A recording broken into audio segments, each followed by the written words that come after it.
자기가 감염되는 걸 무릅쓰고 나가서 저기 봉사하는 그 기분에 나도 감동돼가지고 솔직히 말해 이 돈은 적지요. 많아야 되는데.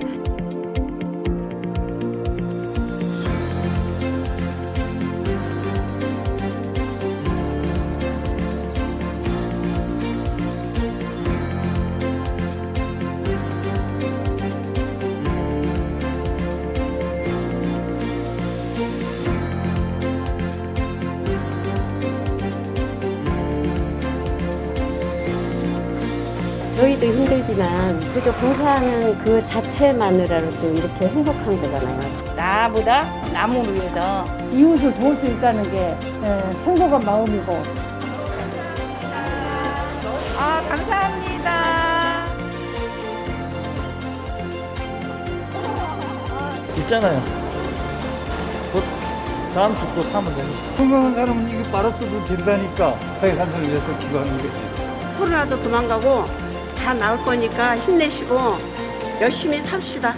우리나라는 강하잖아요. 화이팅! 파이팅! 힘내세요.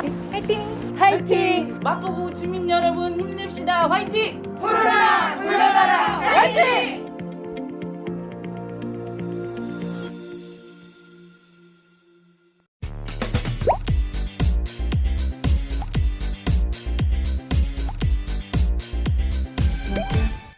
올리와 뚜루루뚜루 손 씻자 뚜루루뚜루 깨끗하게 뚜루루뚜루 손 씻자 마포구 뚜루루뚜루 새로 만든 뚜루루뚜루 손수건 뚜루루뚜루 손 씻자 손 씻기 뚜루루뚜루 어디서나 뚜루루뚜루 마포 손수건 뚜루루뚜루 손 씻자 바이러스 뚜루루뚜루 이기는 뚜루루뚜루 손수건 뚜루루뚜루 손 씻자 물기를 뚜루루뚜루 말리자 뚜루루뚜루 보송보송 뚜루루뚜루 말리자 새로 만든 뚜루루뚜루 마포구 뚜루루뚜루 손수건 뚜루루뚜루 손 씻자 손 씻기 뚜루루뚜루 어디서나 뚜루루뚜루 개인 수건 뚜루루뚜루 손 씻자 바이러스 뚜루루뚜루 이기는 뚜루루뚜루 손수건 뚜루루뚜루 손 씻자 물기를 뚜루루뚜루 말리자 뚜루루뚜루 보송보송 뚜루루뚜루 말리자 오예! 유튜브에서 마포 손수건을 검색해주세요.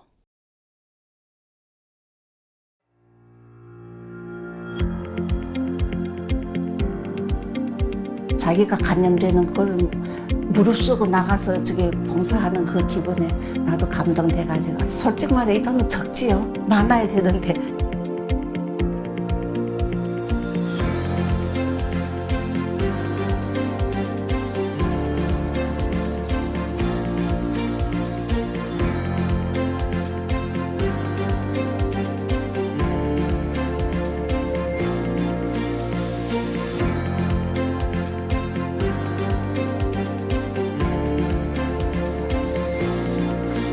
저희도 힘들지만 그저 봉사하는 그 자체만으로도 이렇게 행복한 거잖아요. 나보다 남을 위해서 이웃을 도울 수 있다는 게 행복한 마음이고. 감사합니다. 있잖아요. 곧 다음 주 또 사면 되니까. 건강한 사람은 이거 빨았어도 된다니까. 자기 산소를 위해서 기도하는 거지. 코로나도 도망가고 다 나을 거니까 힘내시고 열심히 삽시다. 우리나라는 강하잖아요. 화이팅! 파이팅! 힘내세요. 파이팅! 화이팅! 마포구 주민 여러분 힘냅시다. 화이팅! 코로나 물러가라! 파이팅!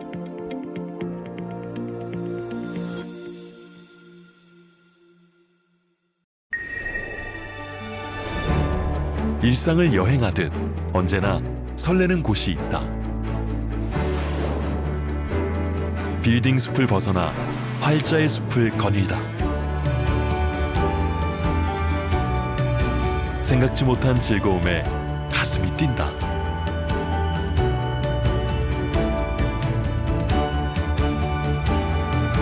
나 홀로 성장하는 시간을 선물한다.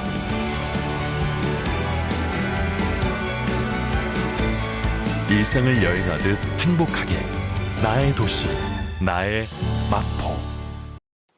팽하, 안녕하십니까? 팽수입니다.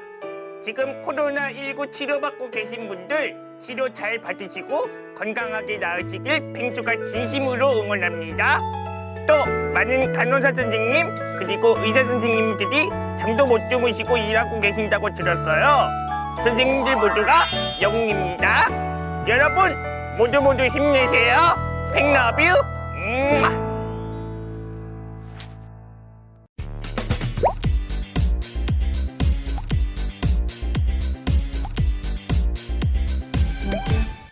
올리와 뚜루루뚜루 손 씻자 뚜루루뚜루 깨끗하게 뚜루루뚜루 손 씻자 마포구 뚜루루뚜루 새로 만든 뚜루루뚜루 손수건 뚜루루뚜루 손 씻자 손 씻기 뚜루루뚜루 어디서나 뚜루루뚜루 마포 손수건 뚜루루뚜루 손 씻자 바이러스 뚜루루뚜루 이기는 뚜루루뚜루 손수건 뚜루루뚜루 손 씻자 물기를 뚜루루뚜루 말리자 뚜루루뚜루 보송보송 뚜루루뚜루 말리자 새로 만든 뚜루루뚜루 마포구 뚜루루뚜루 손수건 뚜루루뚜루 손 씻자 손 씻기 뚜루루뚜루 어디서나 뚜루루뚜루 개인 수건 뚜루루뚜루 손 씻자 바이러스 뚜루루뚜루 이기는 뚜루루뚜루 손수건 뚜루루뚜루 손 씻자 물기를 뚜루루뚜루 말리자 뚜루루뚜루 보송보송 뚜루루뚜루 말리자 오예! 유튜브에서 마포 손수건을 검색해 주세요.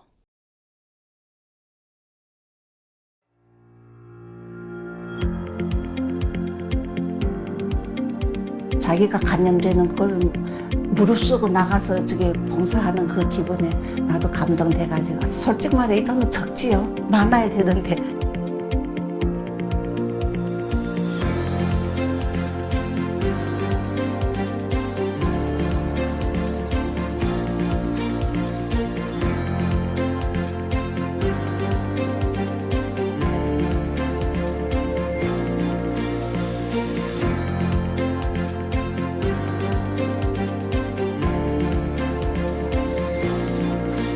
저희도 힘들지만 그저 봉사하는 그 자체만으로도 이렇게 행복한 거잖아요. 나보다 남을 위해서 이웃을 도울 수 있다는 게 행복한 마음이고. 감사합니다. 있잖아요. 곧 다음 주 또 사면 됩니다. 건강한 사람은 이게 빨았어도 된다니까 자기 한손을 위해서 기도하는 거지. 코로나도 도망가고 다 나을 거니까 힘내시고 열심히 삽시다. 우리나라는 강하잖아요. 화이팅! 파이팅! 힘내세요. 파이팅! 화이팅! 마포구 주민 여러분 힘냅시다. 화이팅! 코로나 물러가라. 파이팅!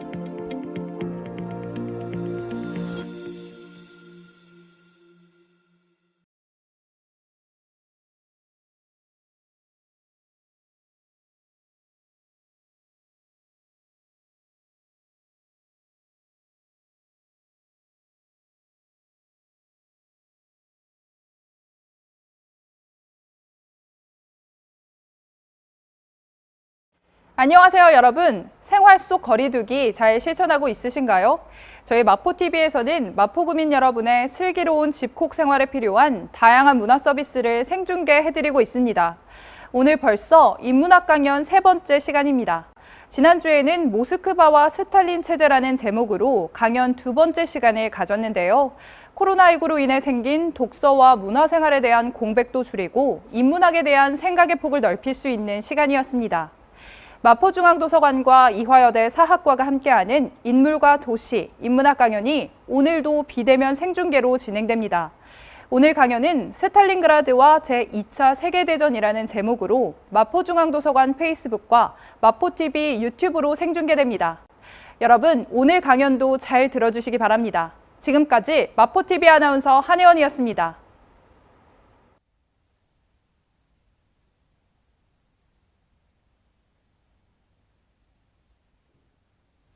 네, 안녕하십니까. 우리가 지난 2주 전부터 러시아 도시를 통해서 서양 현대의 중요 역사적인 사건을 다루고 있었습니다. 서양 현대 중에서도 특히 이제 러시아 현대에 관련된 사건들을 다루고 있었는데요.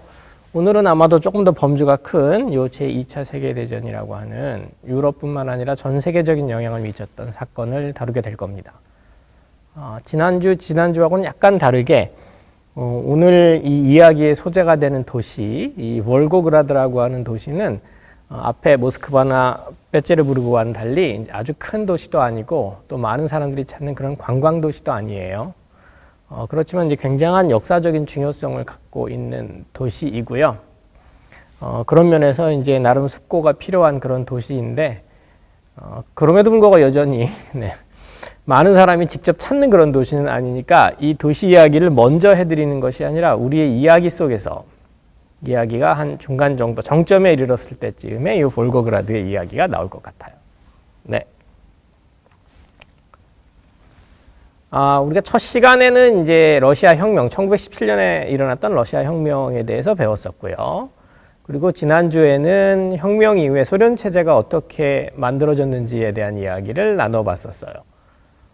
지난 시간에 소련 체제가 만들어지는 과정 중에 아마도 이제 농업 집단화나 산업화와 같은 그런 이제 대변혁이 많이 기억에 남으셨을 텐데, 그 변혁 과정에서 이제 소련 사회라는 것은 또는 소련 체제라는 것은 다분히 군사화되고 경직화됐다라고 말씀을 드렸었습니다. 근데 아마 기억이 나시겠습니다만 그렇게 된 이유는 이 소련이 국제적으로 고립이 되고 그 고립 상태에서 소련의 지도부가 머지않아 전쟁을 치러야 될지도 모른다라고 하는 그런 두려움 때문이었다라고 말씀을 드렸었어요. 정말로 슬프게도 또는 이 사람들 입장에서는 뭐 맞춘 거기 때문에 나름 뿌듯할 수도 있겠습니다만 결코 바라지 않았던 일이었는데요. 전쟁이 실제로 일어나고 말았죠. 그게 이제 모두가 잘 아는 제2차 세계대전이라고 하는 그야말로 인류 역사의 가장 큰 규모의 이제 비극이었다라는 겁니다. 그래서 오늘은 이제 그 전쟁이 어쩌다가 시작되게 된 것이고 어떻게 전개가 됐으며 그리고 마지막에 어느 정도의 전쟁이 피해를 주었는지라는 이야기를 말씀드릴 거고요.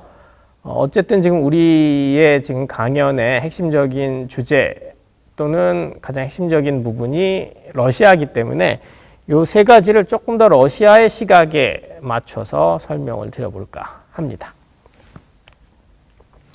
네, 지난 시간에 또는 지지난 시간에 이미 다 말씀드렸던 내용인데 잠깐 환기를 하고 넘어가도록 하겠습니다. 어쨌든 이 전쟁이라는 건 대외관계에 해당되는 거고요. 그런 의미에서 이 러시아 혁명 이후에 새로 출현했던 소련이 어떤 대외관계를 맺고 있었는지를 잠시 리마인드 해보는 것은 이제 전쟁 기원을 이해하는데 굉장히 도움이 되는 일이에요. 네, 그래서 일단은 뭐 기억이 잘 나시겠습니다. 17년에 볼셰비키 혁명이라는 게 있었고, 이때 혁명은 전에도 말씀드렸습니다만 역사 유물론, 특히 정통적인 역사 유물론에 입각한 혁명이 아니라 이 세계 혁명이라는 걸 기대하고 일으켰던, 달리 말하면 지난번에 표현대로 말씀을 드리면 러시아만의 혁명을 의도하는 것이 아니라 세계 혁명의 시발점으로서의 러시아 혁명을 의도한 것이다 라고 그렇게 말씀드렸었죠. 즉 이 세계 혁명이 일어날 것이라는 전제로 17년 볼셰비키 혁명을 시도했던 또는 감행했던 것인데, 그런 의미에서 당연히 혁명 직후에는 유럽에서 혁명이 일어나야 된다고 생각하고 또 식민지에서 독립운동이 일어나야 된다고 생각하면서 이제 열심히 나름 이제 이런 류의 혁명이나 운동을 조장했겠죠. 그렇지만 역시 지난 시간에 말씀드렸습니다만 내전 이후에는 이제 상황이 이렇게 전 세계적으로 혁명이 일어날 것 같은 상황이 아니게 되었다라는 겁니다. 그래서 볼셰비키는 이제 일국 사회주의론이라는 새로운 이론을 들고 나오게 되는데, 이거는 쉽게 말하면 이제 세계 혁명의 포기인 거죠. 세계혁명을 포기하고 러시아 내부, 러시아의 한 나라에서 사회주의를 천천히 건설해 보겠다라는 그런 의도였었어요. 그래서 뭐 기억나시죠? 그래서 자본주의도 다시 시작해보고 뭐 등등등등 했었다라는 겁니다. 근데 이제 바로 이 일국사회주의론의 정책이 대외관계에서는 어떻게 표출되었느냐, 즉 달리 말해서 러시아 혼자 사회주의를 한번 차분히 건설해 보겠다, 세계혁명이라는 걸 포기하고, 그러면 자연히 대외 정책은 이런 나름 일반적이고 온건한 국제 외교 질서에 참여하는 그런 정책이 되었을 거예요. 말이 좀 어려울 수도 있겠습니다만 비교해 보시면 쉽습니다. 정권을 잡은 볼셰비키가 세계혁명을 막 조장하는 그런 정책을 취한 게 아니라 그냥 하나의 국가로서 외교 질서에 참여해서 뭐 회담도 가고 협상도 해보고 뭐 이런 평범하고 어떤 노멀한 외교 어떤 프로시저를 가져가겠다라고 이제 선언을 한 거죠. 달리 말하면 혁명 국가라기보다는 보통 국가로서 국제 무대에 참여하겠다, 뭐 이런 선언을 했었어요. 실제로 이런 외교 정책을 유지를 했었고요. 그렇지만 슬프게도 서방 국가들이 이 볼셰비키의 나름 갑작스럽게 온건해진 듯한 그런 모습을 받아주지 않았다 이겁니다. 그거는 뭐 서방 국가 나름으로는 충분히 이해할 만한 부분인 거죠. 러시아라는 큰 나라에서 사회주의를 하겠다라고 어떤 나라가 어떤 정권이 성립이 됐는데, 그리고 처음에는 그 정권이 세계혁명이라는 것을 부르짖으면서 전 세계 노동자야 들고 일어나라 라고 계속해서 주장을 했었는데, 어느 순간 이제 그 정권이 이야기를 바꾼 거 아닙니까? 우리도 이제 세계혁명은 조장 안 하고 평범한 국가로 남을 테니 잘 좀 지내봅시다 라고 이제 선언을 한 셈이잖아요. 그러니까 바로 그런 부분에 대해서 서방 국가가 러시아를 확실히 믿을 수는 없었던 거예요. 그래서 서방 국가들은 자연스럽게 러시아의 저런, 소련의 저런 움직임에 냉대적인 반응을 보이게 됩니다. 그러니까 냉랭한 반응을 보이게 돼요. 더더욱이 이제 지난 시간에도 말씀드렸습니다만 이 서방 국가의 정치 지도자라고 하는 사람들이 대체로 자산 소유 계급이거나 아니면 그 자산 소유 계급을 지원하는 엘리트층이었다라고 말씀드렸어요. 그럼 그 사람들이 보기에 어쨌든 사회주의 정권이라는 거는 굉장히 부담스러운 거죠. 다시 말씀드립니다만 사회주의라는 거는 생산수단, 즉 토지나 임야나 또는 공장 같은 생산수단에 대한 재산권을 제한하겠다 또는 폐지하겠다라고 주장하는 이데올로기란 말입니다. 근데 자산가 입장에서 보면 당연히 그 이데올로기가 가장 부담스러울 수밖에 없죠. 그렇죠? 근데 그런 이념을 부르짖었던 나라가 러시아에 들어왔었으니까 당연히 이제 부담스러운 시선으로 바라봤을 거고, 그런 러시아가 암만 이제 우리도 자본주의하고 평범하게 국제질서에 참여하겠습니다 라고 선언했다고 해서 쉽게 받아줄 수는 없었다라는 거죠. 무슨 말씀인지 아시겠죠? 네, 그러니까 당연히 이런 냉대를 경험한 이후에 볼셰비키 지도부는 이런 의식이 더욱더 커져만 가게 돼요. 고립돼 있고 우리를 안 받아주는구나, 우리는 정말 혼자구나 라는 그런 생각은 강화되고, 역시 지난 시간에 잠깐 말씀드렸습니다만 이 내전 이후에 한번 외세가 쳐들어온 경험이 있기 때문에 우리는 포위돼 있구나 라는 그런 절박한 인식 속에서 살아가게 된다라는 거죠. 물론 이제 중간에 약간 이런 국제관계가 누그러뜨려지고 이런 부분이 있었습니다만 그래도 대체적으로 이런 생각을 유지하고 있었고, 전에도 말씀드렸습니다. 27년이 됐을 때 이게 다시 한번 크게 폭발을 했다라고 말씀을 드렸었어요. 특히 영국이 국교를 일방적으로 단절하면서 다시금 내전 시대의 외세 개입이 임박했구나라고 볼셰비키들은 생각했다라고 말씀드렸습니다. 그 이후의 이야기는 지난 시간에 잠깐 안 했던 것 같은데, 바로 4년 지나서 일본이 만주로 침략을 해 들어오게 되고요. 뭐 만주는 당연히 당시 러시아 땅은 아닙니다만 일본의 만주 침략 의미는 뭐냐면 러시아와 즉 소련과 큰 아주 긴 국경을 이제 바야흐로 일본이 맞닿게 되었다라는 뜻이에요. 그러면 소련 입장에서는, 일본은 근데 전에도 말씀드렸지만 내전에 직접 개입했던 나라죠.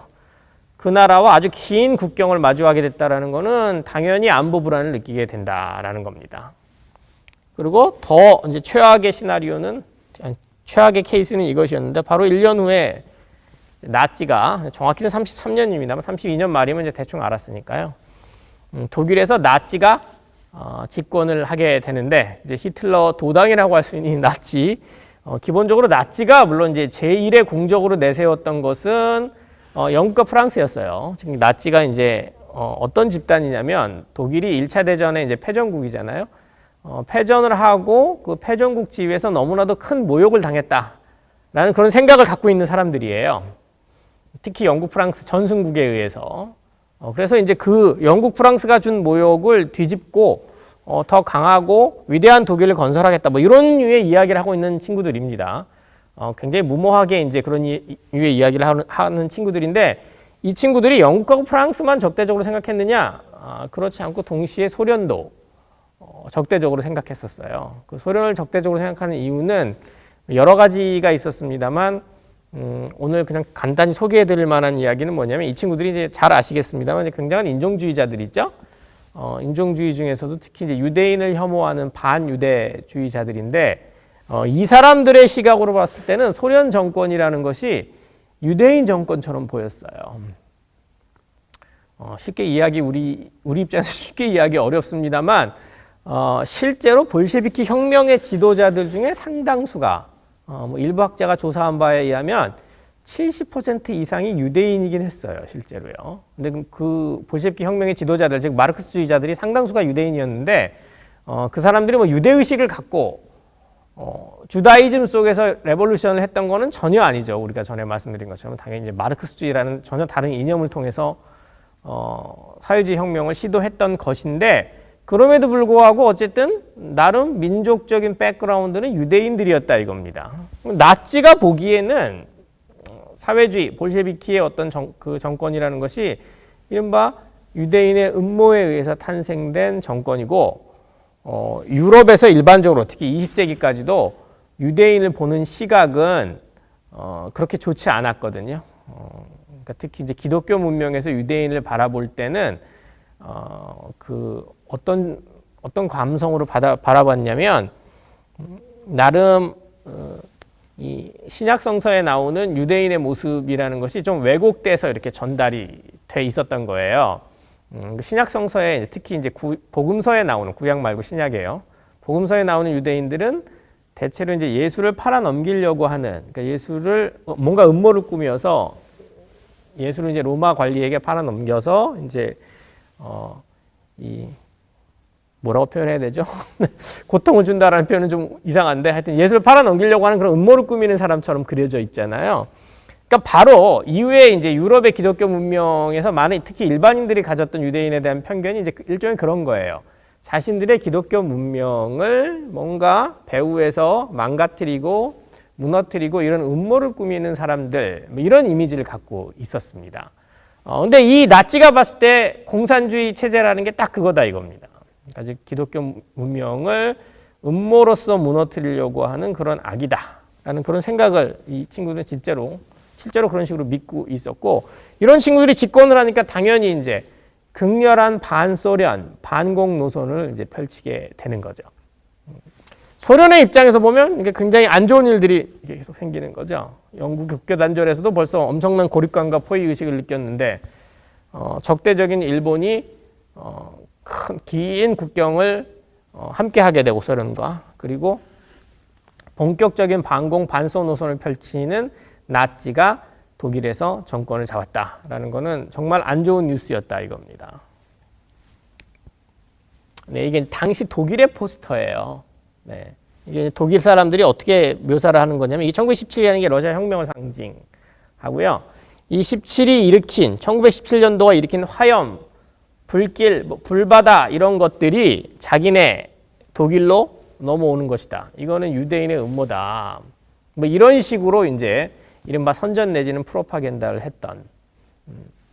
실제로 이제 나치의 지도부는 실제로 이런 걸 믿었어요. 네, 이 사람 나치의 지도부라는 사람들이 암만 정치 지도자고 뭐 국가를 이끌었다고 하더라도 그러니까 합리성을 견지하고 있는 그런 사람들은 아니었어요. 상당 정도로 무모한 어떤 그런 정책을 펼치거나 또는 감성적인 어떤 결단을 내리는 그래서 굉장히 비합리적인 사람들이 많았는데 그 사람들이 보기에 이제 러시아 혁명이라는 게 유대인의 음모라는 거죠. 우리가 사실은 첫 시간에 말씀을 드렸습니다만 러시아 혁명의 맥락은 전혀 유대인 역사니 이런 거하고는 전혀 관련이 없는 거죠. 그렇지만 당시 사람들은 이런 식으로 믿었다라는 게 중요한 거죠. 근데 이게 이제 새로 바뀐 동아시아 지도인 거죠. 일본이 만주를 쳐들어가서 만주국이라고 하는 괴뢰 국가를 세운 다음에 만들어진 그런 모양인 거예요. 지금 위에 이 긴 USSR이라고 되어 있는 게 소련을 의미하는 건데 갑자기 엄청나게 긴 국경을 지금 적대 국가인 일본과 맞이하게 된 거죠. 특히 이제 이 만주국의 핵심이라고 할 수 있는 관동군의 지도부도 극단적인 반공주의자들이었어요. 그렇기 때문에 소련 입장에서는 당연히 이제 안보의 위협을 더욱더 느낄 수밖에 없는 상황으로 치닫게 되었던 거죠. 네, 아니나 다를까 나치가 집권한 이후에 유럽에서는 히틀러가 드디어 그냥 가만히 머물러 있지 않고 뭔가 문제를 일으키기 시작해요. 아까도 말씀드렸습니다만 이 친구가 생각하는 적은 크게 두 갈래인 거죠. 하나는 영국, 프랑스, 즉 1차 대전 이후 특히 베르사유 회담에서 자신들에게 큰 모욕을 안겼던 영국, 프랑스. 또 하나는 방금 유대인의 음모라고 상징화된 소련. 이 두 어떤 히틀러나 독일 입장에서 적대적인 세력에 대해서 자기네들이 뭔가 현재의 상황, 현상 유지적인 그런 부분을 뒤엎고 더 강하고 위대한 독일을 건설하겠다라는 그런 의지 속에서 이제 팽창을 시작한다 이겁니다. 그래서 먼저 했던 게 국제연맹의 탈퇴예요. 지난 시간에 잠깐 언급을 했는데 기억이 나실지 모르겠습니다만 20년대 중반에 독일이 다시 서방 품에 안겼다라는 말씀 잠깐 드렸었죠. 미국 자본이 독일에 투자가 되고 영국과 프랑스가 마침내 독일을 용서하면서 나름 영국, 프랑스, 독일이 다시 사이가 좋아졌었다라고 말씀드렸는데 바로 그걸 다시 뒤집은 거죠. 그렇죠? 왜 이런 아까 20년대 말과 30년대 독일이 왜 이렇게 다르냐? 어떻게 히틀러가 어떻게 집권했느냐? 그걸 저한테 물으신다면 그냥 한마디로 경제 대공황 때문이었어요. 그러니까 1929년에 세계 경제 대공황이라는 그야말로 전대미문의 대경제 위기가 있었는데 사실 뭐 근래에도 코로나 이야기하면서 이 위기 이야기를 잠깐씩 하죠. 이 위기만큼의 위기다 뭐 이런 식으로 말씀을 이야기를 하는 언론들도 있는데 사실은 그렇지는 않아요. 이 당시 경제 대공황 위기라는 건 정말 상상을 초월하는 거대한 경제 위기였거든요. 그 이후에 독일이 다시 폭삭 망하면서 이제 이 히틀러 같은 비이성적인 정치인이 정권을 차지하게 됐던 거예요. 그러고 나니까 이제 20년대 말에 펼쳤던 독일의 정책들을 다 뒤집은 거죠. 뒤집으면서 영국하고 프랑스하고도 다시 결별을 하는 국제연맹의 탈퇴라는 게 그것을 상징하는 거고요. 소련 입장에서는 영국하고 프랑스하고 결별했기 때문에 그럼 다시 자기들하고 잘 지낼 수 있느냐? 라고 생각했지만 전혀 그렇지 않았어요. 아까 말씀드렸듯이 히틀러는 반프, 반영 못지않게 반소적인 그런 감성을 갖고 있었기 때문에 자연스럽게 베르사유 조약은 무효다. 그러니까 베르사유 조약에서 여러 가지 독일에게 이른바 굴욕을 안겼던 조약 내용들이 많이 있었는데 그거 다 무효라고 선언해요. 그리고 그게 무효라고 선언하는 상징적인 행동으로서 이 베르사유 조약이 정해놓았던 이 룰, 비무장지대 라인란트에 군대를 주둔시키게 됩니다. 비무장지대는 뭐 우리 역사에도 있는 거니까 잘 아시겠죠. DMZ라고 불리우는 이 베르사유 조약에서 독일의 서쪽에 있는 이 라인란트라고 하는 지역은 군대를 진주할 수 없다라고 정해놨었어요.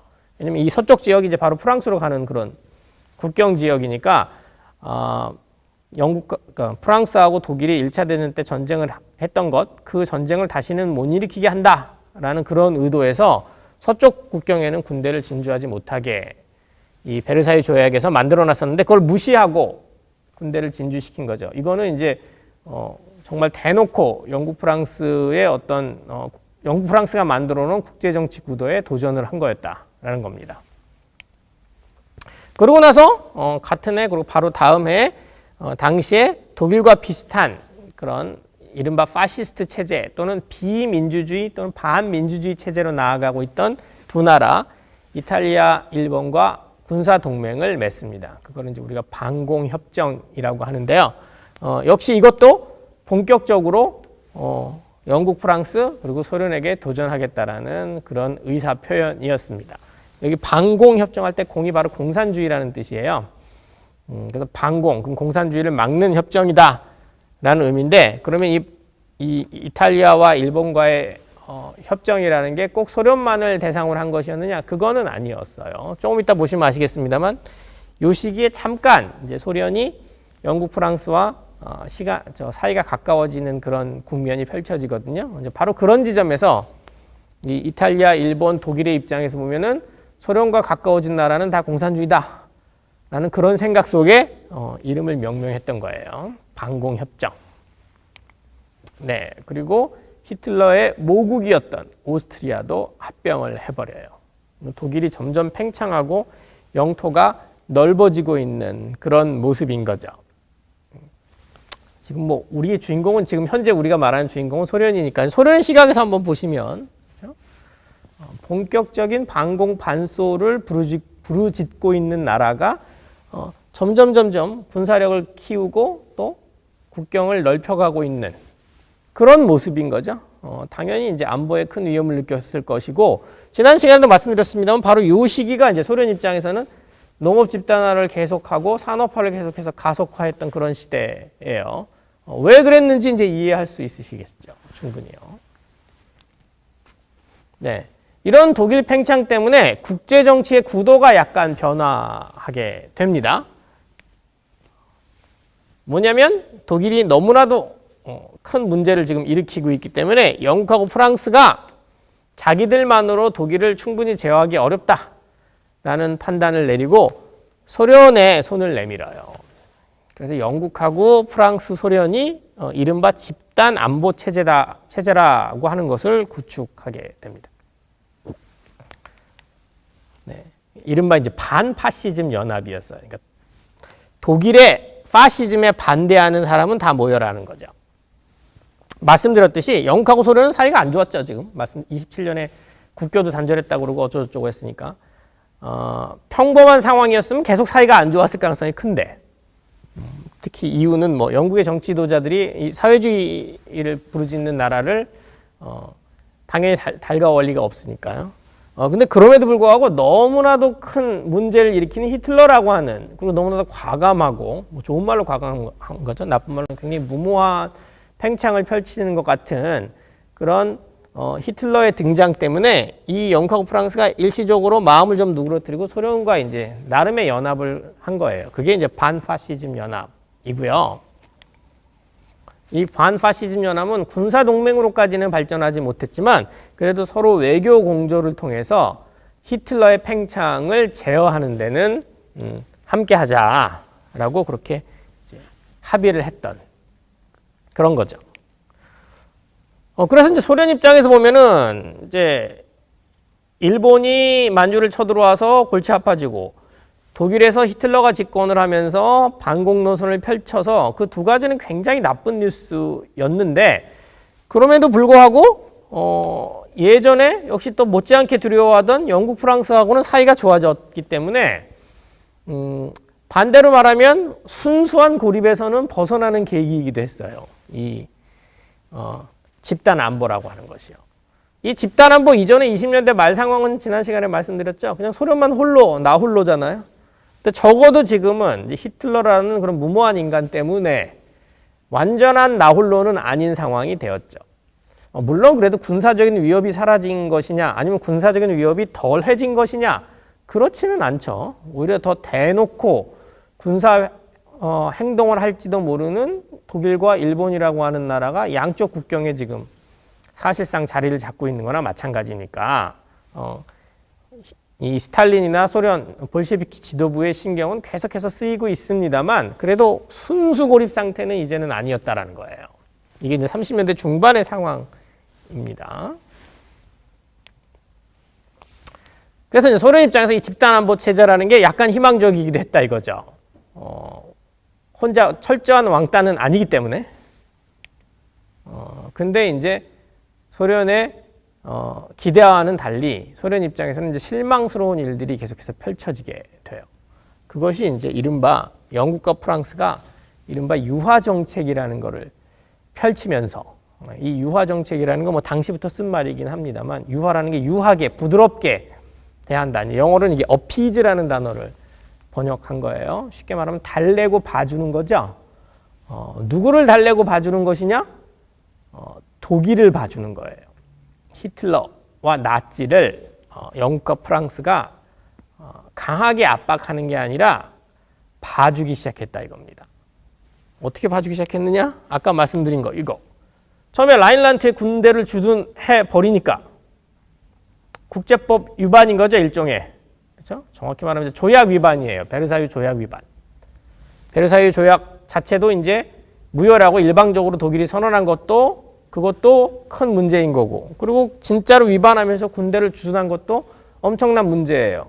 이러면 뭐 지금 요즘식으로 말하면 영국과 프랑스 같은 나라가 독일을 제재해야 돼. 강하게. 국제회담 같은 거를 만들어서 독일을 비판할 뿐만 아니라 뭐 경제적인 제재를 가하는 압박을 가한다든지, 심지어는 군사행동까지도 할 수 있는 거죠. 이거 안 되는 거다. 니네들이 그렇지 않기로 정해놓고 이게 무슨 일이냐라고 하면서요. 그런데 그렇게 하지 않았다 이겁니다. 그냥 인정해줬어요. 히틀러가 라인란트에 들어갔을 때 그래 원래 니네 땅이었는데 뭐 어쩔 수 있겠느냐 하면서, 물론 이제 수사적으로는 비판을 했는데 영국과 프랑스가 그냥 오케이 해줬다 이겁니다. 일단은 소련 입장에서는 좀 불만이에요. 왜 더 터프하게 나갈 수 있는데 그렇지 않았느냐 이거죠. 가장 중요한 이 유화 정책의 모습은 이때 드러나게 되는데 1938년에 이제 독일이 아까 오스트리아를 합병한 직후에 무슨 이야기를 했냐면, 당시 체코슬로바키아라고 하는 나라, 독립된 국가예요. 체코슬로바키아라고 하는 나라에 주데텐란트라고 하는 이제 큰 체코슬로바키아 기준으로 따지면 이제 띠를 두른 것 같은 긴 지역이 있어요. 그 지역을 독일이 합병하겠다 이렇게 선언해요. 그러니까 쉽게 말하면 무슨 말이냐면 다른 나라 땅이 우리나라 땅이다라고 선언하는 거죠. 그게 이제 이른바 뮌헨 위기예요. 이게 왜 뮌헨 위기냐면 이렇게 독일이 선언한 다음에 그 문제를 어떻게 해결할까를 뮌헨이라고 하는 도시에 모여서 이제 나름 해결해 보려고 노력했다 그래가지고 그걸 이제 뮌헨 위기라고 하거든요. 지금의 관점에 생각하면 그냥 날강도 같은 주장이죠. 딴 나라의 한 영토인데 이거 우리나라 땅이다라고 주장하는 거잖아요. 독일의 근거는 뭐였느냐? 그러면 이 체코슬로바키아의 주데텐란트라고 하는 곳에 독일말을 하는 사람이 많이 산다. 이 주데텐란트라고 하는 지방은 실제로 독일인이 더 많이 산다라는 주장이었어요. 그렇기 때문에 우리가 이 땅을 우리 땅으로 갖겠다라는 거다 이겁니다. 그러니까 지금으로 만약에 비유하자면 뭐 어떤 거죠? 연변에 한국 사람이 많이 산다고 우리가 중국에게 연변이 우리 땅이다 라고 주장하는 것과 비슷한 그런 주장이에요. 멀쩡히 다른 나라의 영토에 속해 있는 나라, 지역을 자기네 땅이라고 주장한 거죠. 그러니까 일단은 말도 안 되는 주장이죠, 기본적으로요. 그렇죠? 암만 독일인들이 많이 살고 실제 독일 말을 하는 사람이 많이 살았던 건 사실인데, 다르게 해석해 보면 이 주데텐란트라는 곳이 워낙 또 혼혈, 어떤 인터메리지가 많아서 아침에는 독일말 했다가 저녁에는 체코말 하는 사람도 많고 뭐 굉장히 다양한 사람들이 살았단 말이에요. 복잡하게 어떤 한 민족이라고 정하기 어려운 사람들이 많았기 때문에 이런 통계를 보면 또 이렇고 저런 통계를 보고 저런 뭐 그런 지역이었어요. 근데 어쨌든 독일이 이 땅을 내놓으라고 주장을 했고요. 당연히 체코슬로바키아는 결사항전 의지를 펼쳤겠죠. 자기네 나라를 어떤 나라, 옆에 있는 큰 나라가 가져간다 그러니까 이게 말이 되느냐라고 체코슬로바키아는 분명히 그랬을 거고요. 이 중에 소련은 주변 강국 중에 소련은 체코슬로바키아의 군사 지원을 약속해요. 그러니까 독일이 만약에 여기를 강제로 합병한다면 체코슬로바키아가 이제 싸울 거다라고 선언한 데에 대해서 그러면 우리가 그때 군사적으로 도와줄 거다 니네를 이라고 말합니다. 뭐 이 과정까지는 비교적 상식적이죠. 그렇죠? 자기네 나라 땅 뺏긴다니까 그냥 당연히 이렇게 했을 거고, 그 다음에 소련은 독일이, 특히 나치 독일이 굉장히 신경 쓰이기 때문에 나치 독일의 팽창이라는 거를 그대로 놔두고 싶진 않아요. 그렇죠? 워낙 반공 노선을 펼치는 나라니까. 그래서 체코슬로바키아의 결사 항전 의지에 도움이 되겠다라고 선언을 했다 이겁니다. 그런데 놀랍게도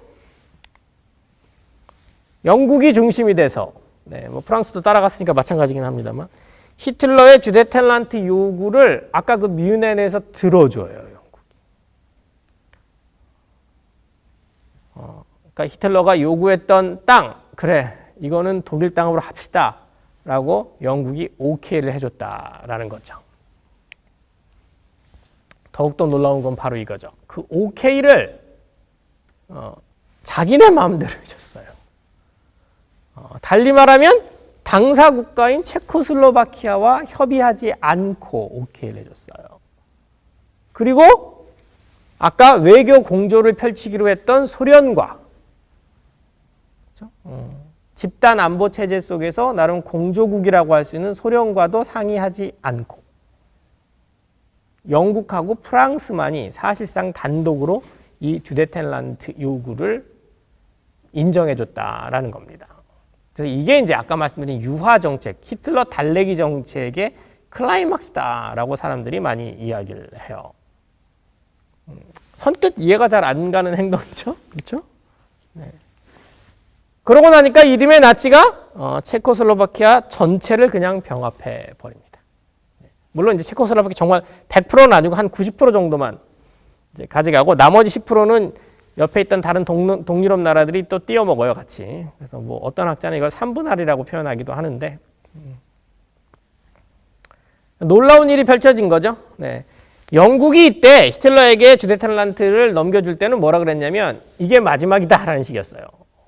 이제 너네들의 영토 요구나 또는 유럽 사회에서 유럽 정치 무대에서 문제를 일으키는 건 이제 그만해라. 그러니까 쉽게 말하면 뭐 속된 말로 하면 이거 먹고 떨어져라라는 식으로 독일에게 이 주데텔란트를 넘겨준 거였는데 다음에 나치는 그걸 비웃기라도 하듯이 체코슬로바키아 전체를 병합해 버립니다.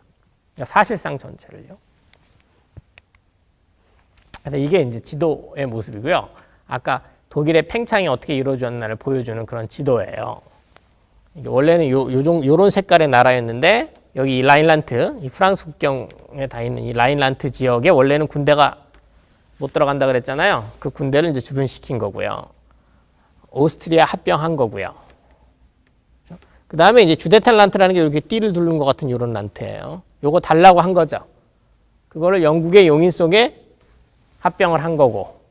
그 다음에 나머지 요 긴 체코슬로바키아 요 긴 지역을 대부분 지금 지역을 크기를 보니까 90%까지는 아니군요. 헝가리가 꽤 많이 먹었군요. 네, 그렇지만 어쨌든 주요 지역을 체코와 슬로바키아 지역을 다 병합을 하게 되었다는 겁니다. 이게 이제 유화 정책의 모습이고 이제 중요한 거는 지금 우리가 이제 소련 시각을 봐야 되니까 당시 이제 그림이에요. 이 사람이 이제 영국의 당시 수상, 이 유화 정책을 이끌었다고 할 수 있는 체인벌린이라고 하는 인물인데 이제 히틀러와 회담을 하고 있는 모습이죠. 네. 그리고 이제 이 뮌헨에서 주데텔란트를 넘겨주고 나서 돌아오면서 이제 기자회견을 펼쳤던 모습입니다. 이 사람이 이제 어떻게 보면 이때 뭐 그게 어려운 결정이었지만 그래도 우리는 유럽의 평화를 지켰다라는 식으로 당당하게 이야기를 해요.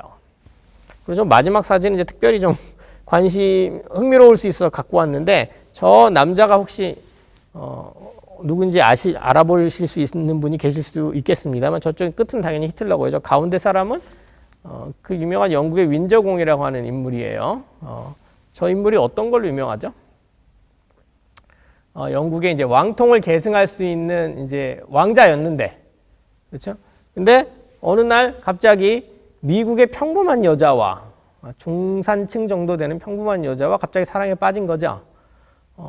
그래서 이제 영국의 왕실에서는 그런 너무나도 이제 나름 평범한 집안의 여자와 결혼을 한다면 네가 왕위를 계승할 수 없다라고 이야기를 하니까 이 윈저공이 과감하게 그러면 나는 사랑을 선택하겠다라고 하면서 왕위를 계승 안 해. 그래서 이제 엘리자베스 여왕이 되는 거예요. 이 사람이 아니고 다른 사람이 이제 왕이 되는 거거든요. 그래서 이 사람이 이제 흔히들 일반적인 어떤 그런 뭐 언론이나 아니면 이제 대중문화에서 비춰질 때는 20세기 최고의 로맨티스트다 이런 식으로 이제 불렸었죠. 왜냐하면 이제 영국의 왕위를 포기하고 비교적 평범해 보이는 여성과 이제 사랑을 지키려고 했기 때문에. 근데 사실은요, 이 사람이 이제 그런 아까 말한 그런 로맨티스트적인 부분도 있긴 있는데 굉장히 히틀러와 가까웠던 그런 인물이었어요. 그러니까 히틀러와의 교감이 꽤 있는.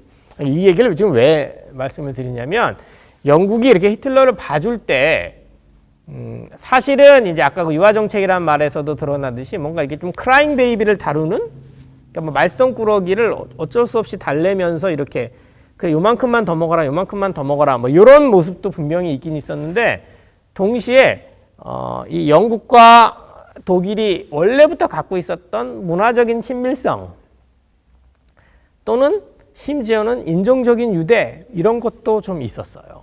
근데 히틀러는 특히 이제 영국 민족을 자기도 굉장히 좋아한다고 하고 우리는 원래 한 뿌리다 라고 하고 우리가 왜 이렇게 적대적으로 살아야 되느냐 뭐 이런 얘기도 자주 했었고 이 영국 사람들이 19세기부터 독일 문화에 대해서 가지는 어떤 그런 친화감이나 이런 것들이 사실 상당했었습니다. 사실은 이제 뭐 클래식 음악 같은 거 팬들도 여러분이 좀 계실지 모르겠는데 많은 경우가 이제 독일 출신 작곡가들이 되게 이제 유명하잖아요. 클래식 음악계에서. 중에 그 사람들이 그렇게 유명해진 큰 이유 중에 하나가 이 영국의 평론계나 음악계 때문이었어요. 그러니까 19세기가 영국이 이제 세계 최대의 강국인데 그 영국 사람들이 독일 음악을 특히 좋아하고 독일 문화를 좋아했던 거죠. 그걸 이제 나름 이제 세계화시키는데 영국이 큰 공헌을 했었던 거거든요. 왜 이런 말씀을 드렸냐면 이 영국의 유화 정책이라는 것에는 히틀러를 그냥 국제정치적으로 달랜다라는 전략적인 차원도 분명히 있긴 있는데 동시에 이런 인종적인 친화감이라고 할 수 있는 또는 문화적인 유대라고 할 수 있는 다른 요소들도 같이 있었다라는 거죠. 네, 어쨌든 그러고 나니까 소련은 굉장한 배신감을 느끼겠죠. 자기하고는 상의 없이 독일에게 주데텐란트를 넘겨주고 히틀러의 팽창을 용인한 거잖아요. 영국하고 프랑스가. 그렇죠? 그러니까 다시금 고립감을 느끼기 시작한 거죠. 아까 영국하고 프랑스랑 공조하게 되면서 이제 완전 고립은 아니네 라고 생각했지만 가만히 봤더니 영국하고 프랑스가 자기하고는 상의도 안 하고 독일하고 중요한 결정을 해버리고 어느 날 갑자기 영국하고 프랑스가 다시 독일하고 가까워질 수도 있겠구나 라고 하는 그런 위기감을 느끼게 되는 거죠. 실제로 1920년대 물론 정권은 완전히 다릅니다만 그런 경험을 한번 했죠. 소련과 독일이 나름 가깝게 지나다가 독일이 이른바 로카르나 조약 이후에 영국 프랑스 쪽으로 넘어갔었잖아요. 지금은 이제 독일 정권 자체가 반영 반프를 내세우는 정권이기 때문에 그게 쉽지는 않겠지만 그래도 이 유화 정책을 하는 모습을 보니까 그런 가능성이 아예 없는 건 아니다 이겁니다. 영국, 프랑스와 독일이 다시 합일이 될 만한 가능성이 아예 없어 보이지는 않았던 거죠. 만약에 그렇게 된다면 소련 입장에선 더 큰 위기죠. 그렇죠? 20년대의 독일 정권은 그나마 나치 같은 애들은 아니었단 말이에요. 반공을 외치고 반소를 외치는 이런 애들은 아니에요. 그런 친구들이 연합한 거랑 만약에 이때 영국, 프랑스, 독일이 연합한다면 반공, 반소를 외치는 가장 강력한 서유럽의 국가 셋이 연합을 하는 셈이 되는 거고 이미 독일은 일본과는 연합이 돼 있고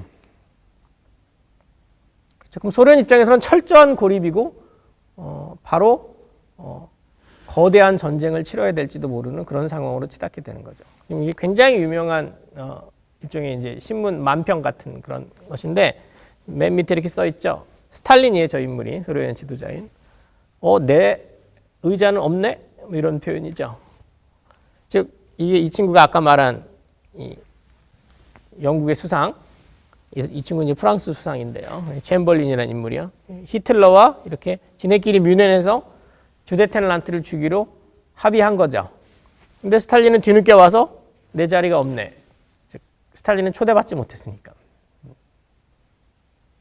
무슨 뜻인지 아시겠죠? 네. 그래서 소련이 엄청난 결단을 내리게 돼요. 이 상황 속에서. 말 그대로 독소 불가침 조약을 맺게 돼.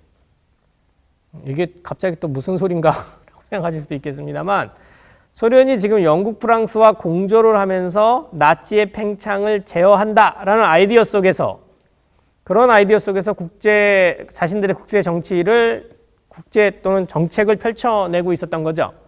근데 영국, 프랑스가 유화 정책이라는 걸 피면서 자신들과 상의도 없이 독일을 계속 봐주더라 이겁니다. 그랬더니 소련 입장에서는 영국, 프랑스, 독일이 다시 하나가 될지도 모른다라는 그런 위기감이 있었다는 거예요. 그래서 소련에서 어떤 결정을 내렸냐면 그렇게 되기 전에 우리가 먼저 독일에 접근하자 라고 하면서 독일과 불가침 조약을 맺게 돼요. 이거는 소련이 아까 말씀드린 집단 안보 체제라는 거를 스스로 깬 거나 마찬가지죠. 뭐 공식적으로 깬 건 물론 아니었습니다만. 왜냐하면 집단 안보 체제라는 게 영국, 프랑스와 공조해야 되는 거니까. 근데 소련 입장에서는 영국, 프랑스가 이미 우리랑 공조 안 했다 이겁니다. 나치에게 체코의 수데텐란트 지방을 넘겨줄 때. 그럴 바에는 우리가 독일에 먼저 접근해서 우리의 안위라도 일단 지키겠다. 더 정확히 말하면 영국, 프랑스와 독일이 하나가 되는 것을 미리 막겠다. 라는 거였어요. 네. 그렇지만 이게 이제 뭐 이해는 되지만 놀라운 것은 이 두 나라가 지금 철천지 원수잖아요. 독일은 반소, 반공을 계속 내세웠었는데 어떻게 소련과 불가침 조약을 맺을 수 있겠느냐라는 겁니다. 그거는 독일은 이런 이유 때문에 오케이를 했다라는 거죠. 소련이 불가침 조약을 제의해 왔을 때 적어도 독일 입장에서는 동부전선은 안전할 수 있다라는 생각을 하게 됐던 거예요. 무슨 말이냐면 독일은 이제 소위 1차 대전의 교훈이라는 걸 가지고 있었는데 1차 대전의 교훈은 뭐냐면 독일이 이제 유럽의 중앙에 있지 않습니까? 유럽의 중앙에 있는 나라가 전쟁을 이기려고 하면 양쪽 전선을 항상 동시에 상대해야 돼요. 프랑스는 바로 자기 뒤가 우방인 영국이고 러시아는 뒤가 없잖아요. 그래서 한쪽 전선만 상대를 하면 되는데 독일은 가운데 있기 때문에 양쪽을 상대해야 된단 말입니다. 그렇게 해봤더니 전쟁을 못 이겼죠. 1차 대전 때.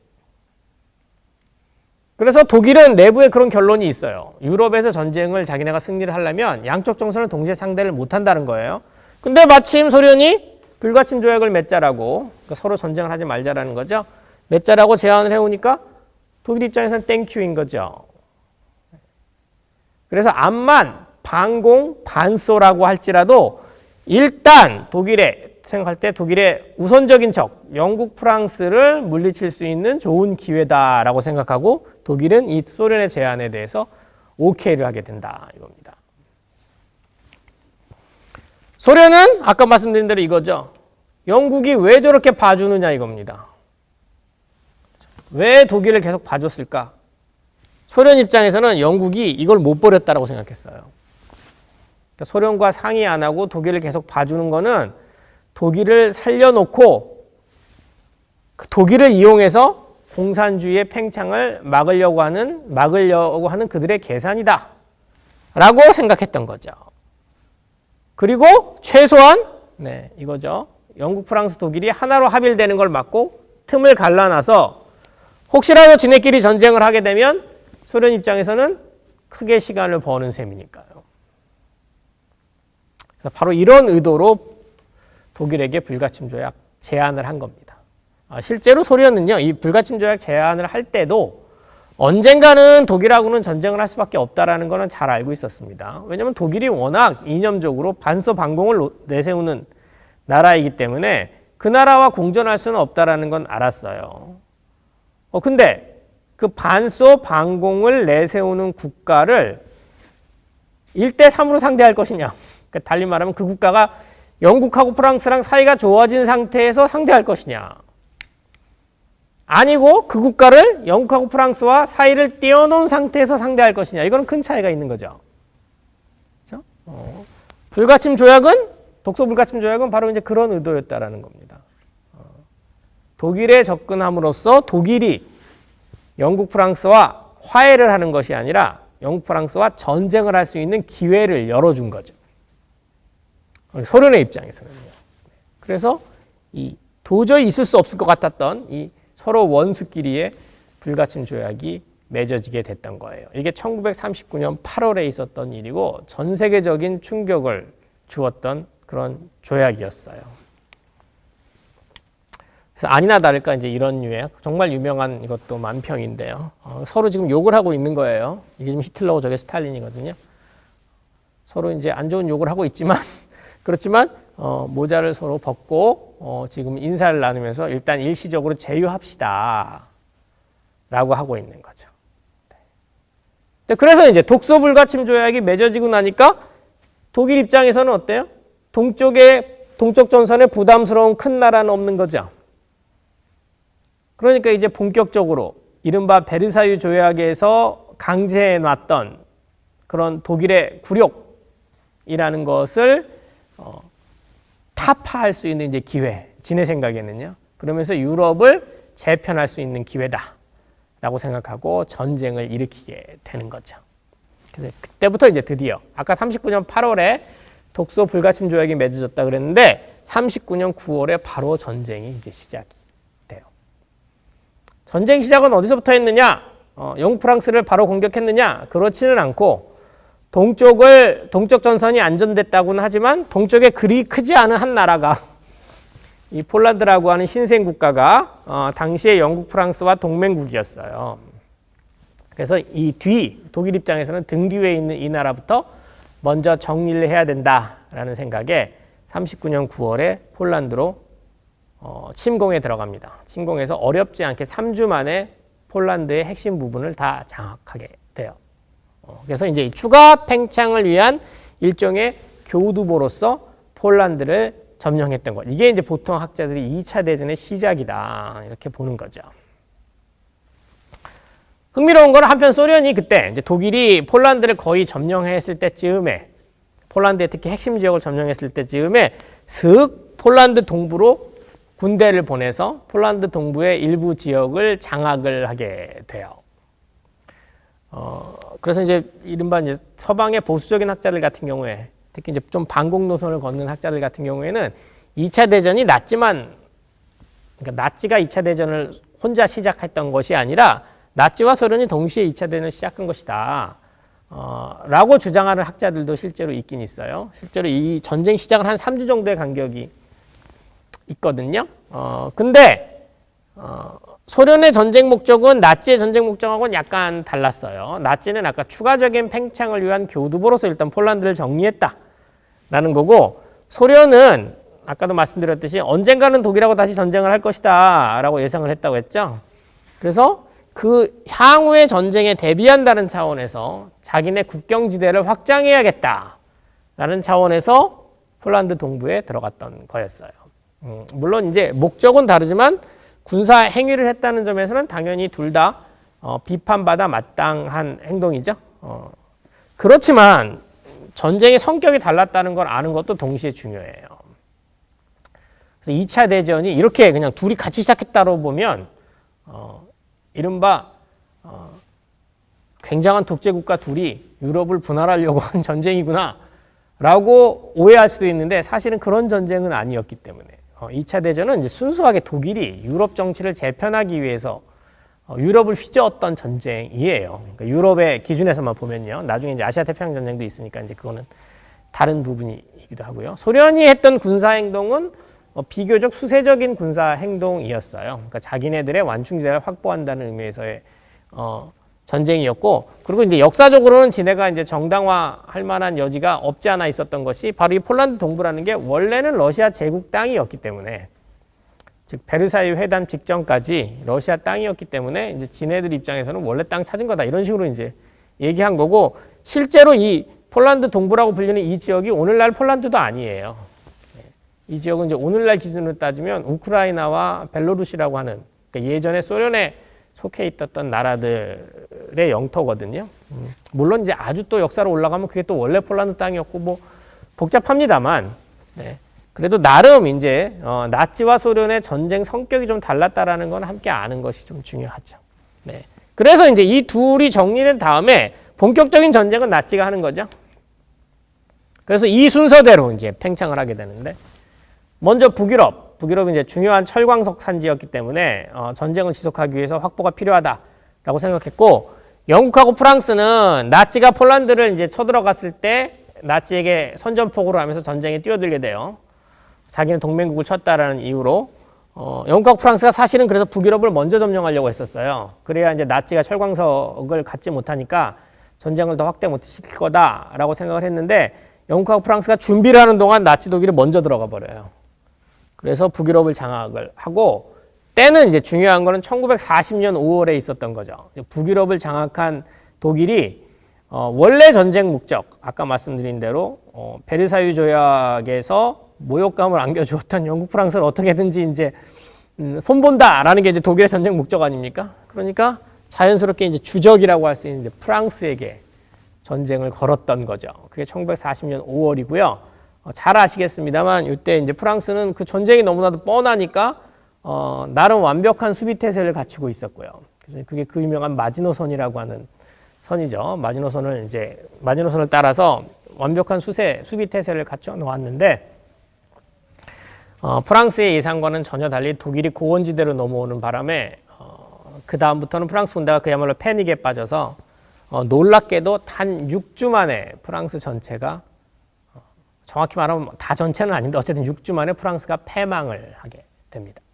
이거는 너무나도 놀라운 사건이었던 것이 1차 대전의 기억이 아직도 생생한데 1차 대전은 독일하고 프랑스가 계속해서 몇 년 동안이나 승부를 못 내고 오늘날 이제 프랑스와 벨기에 인근에서 계속해서 전쟁을 했던 것인데 그래서 많은 사람들이 그 정도의 길이는 아닐지라도 꽤 긴 전쟁을 예상했습니다만 단 6주 만에 프랑스 전역이 날아가 버리고 말아요. 그리고 나서 물론 좀 복잡한 이탈리아도 참전하고 뭐 복잡한 게 있었습니다만 발칸 반도까지 1941년 봄에 독일이 사실상 거의 다 접수를 하게 됩니다. 그러니까 북유럽, 프랑스, 발칸 반도까지 점령을 하고 이탈리아는 동맹국이죠. 그리고 뭐 나름 중립을 선언했던 스페인 같은 나라도 원래 히틀러와 친근한 그런 나라였기 때문에 사실상 유럽을 통일한 셈이 되는 거죠. 근데 이게 이제 초기 전쟁 아까 처음에 나치가 폴란드로 들어갔을 때고 소련이 폴란드 동쪽으로 들어갔던 지역이 바로 이 지역이에요. 그리고 이제 소련이 다른 지역들도 차례로 이렇게 이게 다 이제 옛날 러시아 제국 영토긴 합니다만 물론 이렇게 차지하게 되는데 이 차지한 그림을 쭉 보시면 아시겠죠. 진해 국경을 요만큼 확장하고 있는 거죠. 이른바 완충지대를 만든다는 차원에서 저 핀란드 끝에부터 시작해서 이렇게 이제 향후 독일과의 전쟁을 예상하고 이런 식으로 소련은 이제 수세적인 전쟁을 펼쳤던 거고 독일은 폴란드를 점령한 이후에 이제 유럽 전역을 차지하기 위해서 아이고 네 웬일이죠 이거 사건인데요. 네 어디를 해야 이게 될까요? 뒤에서 혹시 컴퓨터를 잠깐만 만져주시면 될 것 같은데요. 네. 원래 이 시간쯤이면 쉬는 시간이었는데 오늘은 이제 쉬질 못하거든요. 네, 그래서 뭐 쉬는 시간이라고 잠깐 생각하시면 되겠습니다. 네, 네, 그렇죠. 네. 바로 이 다음, 그렇죠? 이 지도를 보시면 독일이 어떻게 팽창을 했는지 이제 보이는데요. 폴란드를 처음 점령하고 이제 북유럽을 스웨덴도 뉴트럴, 즉 중립이라고 선언했지만 친나치적인 국가였어요. 네. 그리고 여기 발칸 반도까지 다 점령을 한 거죠. 그 전에 이제 프랑스 점령하고요. 발칸 반도 점령한 거고.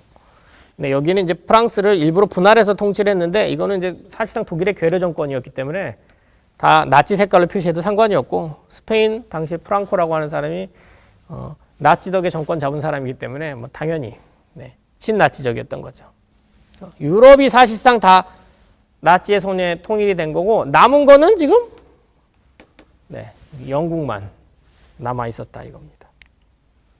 41년 봄에 영국만이 홀로 고립된 상태였고 너무나도 나치의 다음 목표로 자명해 보였죠.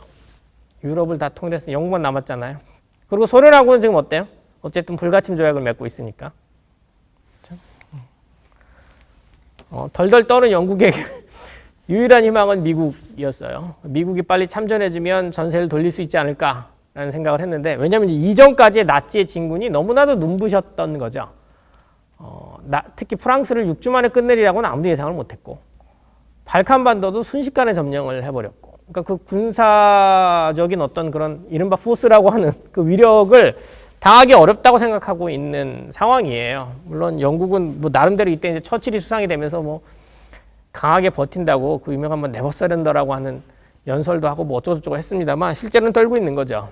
미국만 참전을 하면 좋겠는데 미국이 아직까지는 수사적으로는 나치를 공격하면서도 실제로 참전할 의사가 별로 뚜렷이 보이지 않았어요. 미국 입장에서는 유럽에서의 전쟁이 굉장한 경제 호황을 만들어주고 있는 거였기 때문에 물론 이제 도덕적으로나 이제 어떤 이념적으로 봤을 때는 안타까운 일이었지만 어쨌든 미국은 바야흐로 세계 경제 대공황 29년에 만들어졌던 그 대공황의 위기 속에서 드디어 벗어나서 다시 호황으로 가고 있는 중이었거든요. 그러니까 참전 의사가 두드러지게 있지 않았죠. 그래서 그러니까 독일이 영국을 정리하면 당시에 많은 지식인들은 세계가 크게 4분화되겠구나 라고 예상을 하고 있었고요. 당시에 나온 뭐 여러 가지 글들이나 보고서들을 보면 이 다음에 이 4분화된 세계는 적어도 50년 이상은 갈 거다 라고 예상을 많은 사람들이 했어요. 그 4분화가 이제 지금 이게 정확한 4분화의 모습은 아닌데 이 그림을 보시면 아실 수 있는 게요. 지금 이 까만 게 나치가 지금 점령한 지역이죠. 그렇죠? 얘가 만약에 이제 영국을 점령했다고 생각해 보세요. 그럼 유럽 전역이 까매질 거 아닙니까? 지금 놀랍게도 여기 이렇게 둘러져 있는데 여기가 대부분 영국의 식민지들이에요. 영국이 얼마나 큰 식민지를 갖고 있었는지 아실 텐데 만약에 영국이 무너지고 나면 여기가 이제 대부분 다 나치 쪽으로 넘어올 겁니다. 지금 이제 여기는 이미 이게 프랑스 식민지인데 나치로 넘어간 거죠. 프랑스가 나치를 이제 점령을 했기 때문에. 그래서 이쪽은 시커매질 거고요. 반면 저쪽 일본은 그야말로 지금 이 유럽에서 전쟁이 신난 거죠. 저 밑에 인도차이나 지금 까맣게 칠해진 거 보이실 텐데 저기가 뭐 프랑스니 네덜란드니 이런 나라들의 식민지였단 말입니다. 버마 쪽은 영국의 식민지고 2차 대전 와중에 신경 못 썼을 거 아니에요. 영국하고 프랑스가요. 일본이 그냥 자연스럽게 다 먹었어요. 그리고 좀 있으면 네덜란드 식민지였던 저 인도네시아까지 이제 먹으려고 하는 거죠. 그럼 인도네시아는 당시 세계 3대 유전 중에 하나를 가지고 있기 때문에 저기를 먹으면 일본의 국력이 어마어마해질 겁니다. 근데 어쨌든 나치가 여기를 정리하는 순간 저쪽은 다 일본에게 떨어질 거라는 게 너무나도 자명해 보였어요. 그러니까 세계 4분화라는 게 뭐냐면 여기는 이렇게는 나치, 태평양 쪽은 다 일본. 그리고 이제 이 아메리카는 미국이 나름 고립주의로 돌아가서 장악을 할 거고 저 유라시아 대륙은 소련이 원래부터 갖고 있었던 지역이니까 계속해서 가질 것이다 라고 하는 이른바 이렇게 되면 이제 세계가 4분화되는 거죠. 나치, 소련, 일본, 미국으로 이런 대형 제국 체제가 20세기 후반까지 갈 것이다 라고 많은 사람들이 예상을 했다라는 거죠. 중요한 전제는 뭐죠? 이렇게 되려면 나치가 이제 남아있는 영국 홀로 섬에서 사실은 영국 같은 경우에 전쟁 준비도 늦어가지고 사실 군대가 사실 많지도 않았는데 이때 홀로 떨고 있는 영국을 정리를 하면 그러면 아까 말씀드린 세계 4분화 체제가 완성될 가능성이 굉장히 커 보였다라는 겁니다. 실제로 당시에 많은 지식인들이 세계 지식인들이 이거를 이미 감지하고 있었어요. 그래서 이제 특히 식민지 조선의 지식인들 같은 경우에도 이런 4분화 가능성을 알고 있었죠.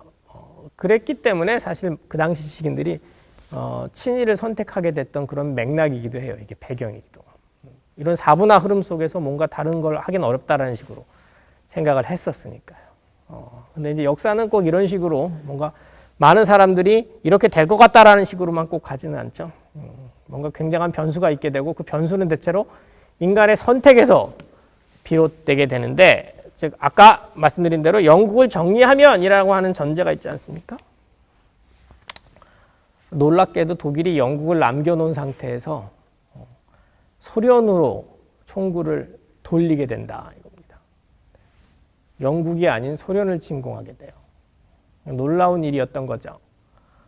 수많은 학자들이 도대체 왜 이랬을까를 설명하고 지금까지도 계속 여러 가지 설로 설명하고 있는데 가장 영국적인 설명, 영국 사람들이 좋아하는 설명은 영국이 너무 셌기 때문에 소련 쳐들어간 거다 식으로 설명합니다. 네, 정말 말도 안 되는 설명인데요. 놀랍게도 국내 특히 이제 대중문화 같은 데서 많이 알려져 있어요. 이런 식으로. 네, 그렇지 않아요. 몇 년 전에 개봉했던 무슨 덩케르트 같은 영화 때문에도 막 그런 식으로 알려져 있는데 전혀 그렇지는 않고요. 당시 군사력으로 따지면 이제 소련은 우리가 지난 시간에 배웠듯이 10년 동안 엄청난 민중의 희생을, 특히 농민의 희생을 바탕으로 어마어마한 산업화를 하고 있었죠. 그게 다 전쟁 준비였잖아요. 영국은 그런 식이 그런 생활을 해요. 여전히 이제 민간 경제 위주의 움직임이고 총동원도 굉장히 늦었었어요. 그래서 군사력은 당연히 지금 이제 영국이 소련보다 우세했기 때문에 독일이 영국을 안 가고 소련 갔다라는 설명은 도저히 말이 안 되고요. 여러 가지 이유가 있는데 합리적인 설명으로는 설명이 잘 안 돼요. 이 선택은요. 너무나도 영국을 가는 게 자명해 보였던 거기 때문에. 그래서 비합리적인 설명으로 설명하는 것이 옳다. 아까 제가 말씀드렸던 어떤 문화적인 유대? 영국과 독일이 갖고 있었던 히틀러가 특히 영국 민족을 좋아했던 것들. 여러 가지 요소가 아마 있지 않았을까. 반대로 히틀러는 러시아 쪽, 즉 슬라브인들은 혐오했었어요. 유대인 못지않게. 네, 어쨌든 그래서 아무도 예상하지 못했던 전쟁이에요. 소련군도 당황할 수밖에 없었어요. 누가 영국을 남겨놓고 심지어는 불가침 조약을 맺고 있던 나라에게 전쟁을 시작할 수 있을 것이냐. 아무도 그렇게 생각하지 못했던 거죠. 그래서 소련군이 밀리게 되고요. 물론 초기에 좀 저항이 아예 효율적이지 않은 건 아니었습니다만 꽤 밀리게 되고 제2도시, 이 당시에 이제 우리가 배웠던 페테르부르크라고 하는 도시가 이름이 페트로그라드로 바뀌었다가 다시 레닌그라드로 바뀌어 있었는데 이 도시는 독일군에게 포위당하게 됩니다. 도시가 포위당하니까 이제 그 안에서 사람들이 엄청난 숫자가 아사를 하게 되고요. 6개월, 전쟁이 시작한 지 6개월쯤 지났을 때, 한 5개월 반 정도 지났을 때네요. 정확히 말하면. 12월 초에 드디어 독일군이 진격을 해서 저 멀리 모스크바 강이 보이게 돼요. 우리가 지난 시간에 말씀드렸던 그 모스크바 남쪽에 흐르는 강 있죠. 그 강이 독일군의 시야에 들어오게 됩니다. 독일군 입장에서는 이제 곧 모스크바를 점령하면서 전쟁이 끝날 것 같은 상황으로 가고 있는 거죠. 그래서 히틀러의 기습 공격이 성공이구나 라고 많은 사람들이 생각할 때 즈음에 그 즈음, 미국의 한 역사가의 표현이에요. 20세기의 가장 중요한 일주일이 펼쳐지게 돼요. 왜 그러냐면 20세기 역사를 완전히 바꾼 일주일이다 라 그래서 만약에 그냥 모스크바가 함락이 되고 전쟁이 독일의 승리로 끝났다면 그 후의 역사는 사실 상상하기가 좀 싫은데 그렇죠? 왜냐하면 일본이 독일과 동맹국이기 때문에 일본은 그대로 크게 제국으로 존재했을 것 같고 아마 아까 그 4분화 체제가 아니라 세계가 3분화 체제로 갔겠죠. 독일, 일본, 미국의 어떤 3분화 체제로 갔을 가능성이 크고 그랬으면 아마 또 우리의 역사가 너무 달라졌을 거기 때문에 상상하기조차 싫어요. 근데 다행히도 이 20세기의 가장 중요한 일주일이라고 불리는 이 주에 큰 두 가지 사건이 펼쳐지면서 전쟁의 흐름이 달라지게 됩니다. 첫 번째는 우리도 잘 아는 이때 바로 일본이 진주만 공습을 감행해요. 즉 미국과의 전쟁을 시작한 거죠. 아까 미국 참전을 안 하고 수사적으로만 나치 독일을 공격하고 있었다 그랬죠?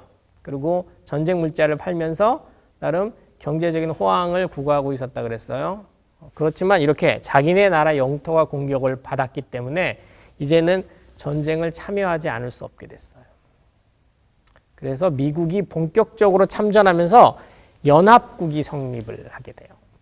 연합국은 아까 풍전등화였던 영국, 그리고 독일에 직접 침공을 당했던 소련, 그리고 독일의 동맹국인 일본에 침공을 받았던 미국. 요 세 나라가 주축이 된 연합국이 출범을 하게 되는 거죠. 쉽게 말하면 가장 중요한 거는 이제 전 세계의 경제적인 공룡이라고 할 수 있었던 미국이 참전을 하게 된 거죠. 이거보다 더 중요했던 사건은 모스크바 인근에서 소련이 갑작스럽게 대반격을 펼쳤던 거예요. 그러니까 6개월 동안이나 독일의 나치 군대에 밀렸던 소련군이 모스크바 인근에서 갑작스럽게 대반격을 펼쳤다 이겁니다. 그러면서 독일군을 후퇴시키게 돼요. 왜 이런 게 갑자기 가능했느냐? 뭐 아마도 이것 때문이죠. 그렇죠? 10년 동안이나 전쟁을 준비하면서 만들었던 산업화. 그렇죠? 아마도 아까 기습당했을 때는 산업화, 그 공장이 풀 가동되지는 못했을 거예요. 6월에는요. 왜냐하면 전쟁 시점을 예상을 못했으니까. 특히 좀 이따 아마 그림을 보여드릴 겁니다만 원래 이제 소련이 지었던 공장이 주로 트랙터 공장들을 많이 지었는데 농촌 이제 기계화에 그러니까 농촌 생산을 높이려고 그 트랙터 공장이 금방 탱크 공장으로 바뀔 수 있게 그렇게 지어놨었어요. 그래서 여전히 41년 6월에는 탱크 생산보다는 트랙터 생산을 하고 있다가 뭔가 그걸 이제 시스템을 바꿨겠죠. 그리고 본격적으로 무기가 생산되는 시점이 이때쯤, 그러니까 전쟁을 하고 한 4, 5개월, 5, 6개월이 지나서였다. 그래서 이때부터 물량이 폭발. 네. 탱크와 야포에서 독일을 생산력에서 앞서면서 드디어 이제 화력으로 반격이 가능한 상황이 되었고, 또 하나는 일본이 소련하고 전쟁을 안 하고, 아까 만주 일본군이 있다 그랬잖아요. 그러면 이제 소련 입장에서는 그 만주 국경을 넘어서 소련으로 시베리아로 들어올 가능성이 항상 있는 거죠. 그래서 그쪽에도 상당 정도의 군대를 배치해 놨는데 일본이 일로 간다라는 걸 안 거예요, 미리. 일본이 우리랑 전쟁을 하는 게 아니라 미국하고 전면전을 펼치는구나라는 거를 사실은 전쟁 시작한 이후가 아니라 그 전에 스파이를 통해서 알게 돼요. 리하르트 조르게라고 하는 좀 전설적인 스파이가 있었는데 그 스파이가 소련에게 먼저 정보를 주는 거죠. 일본이 시베리아로 넘어오는 것이 아니라 미국하고 전쟁을 펼칠 거다. 그래서 극동에 있는 군대를 이쪽 모스크바 쪽으로 동원할 수 있게 됐어요. 그래서 바로 이런 물량과 군대가 세 군대가 동원되면서 소련이 대반격을 이제 시작했던 거죠. 그래서 여기서 이제 역사의 흐름, 우리가 아까 생각하기도 싫다고 했던 시나리오, 세계가 세 개의 대블록으로 바뀌게 되는 그 시나리오는 이제 무너지고 전혀 다른 흐름으로 가게 되는 거죠.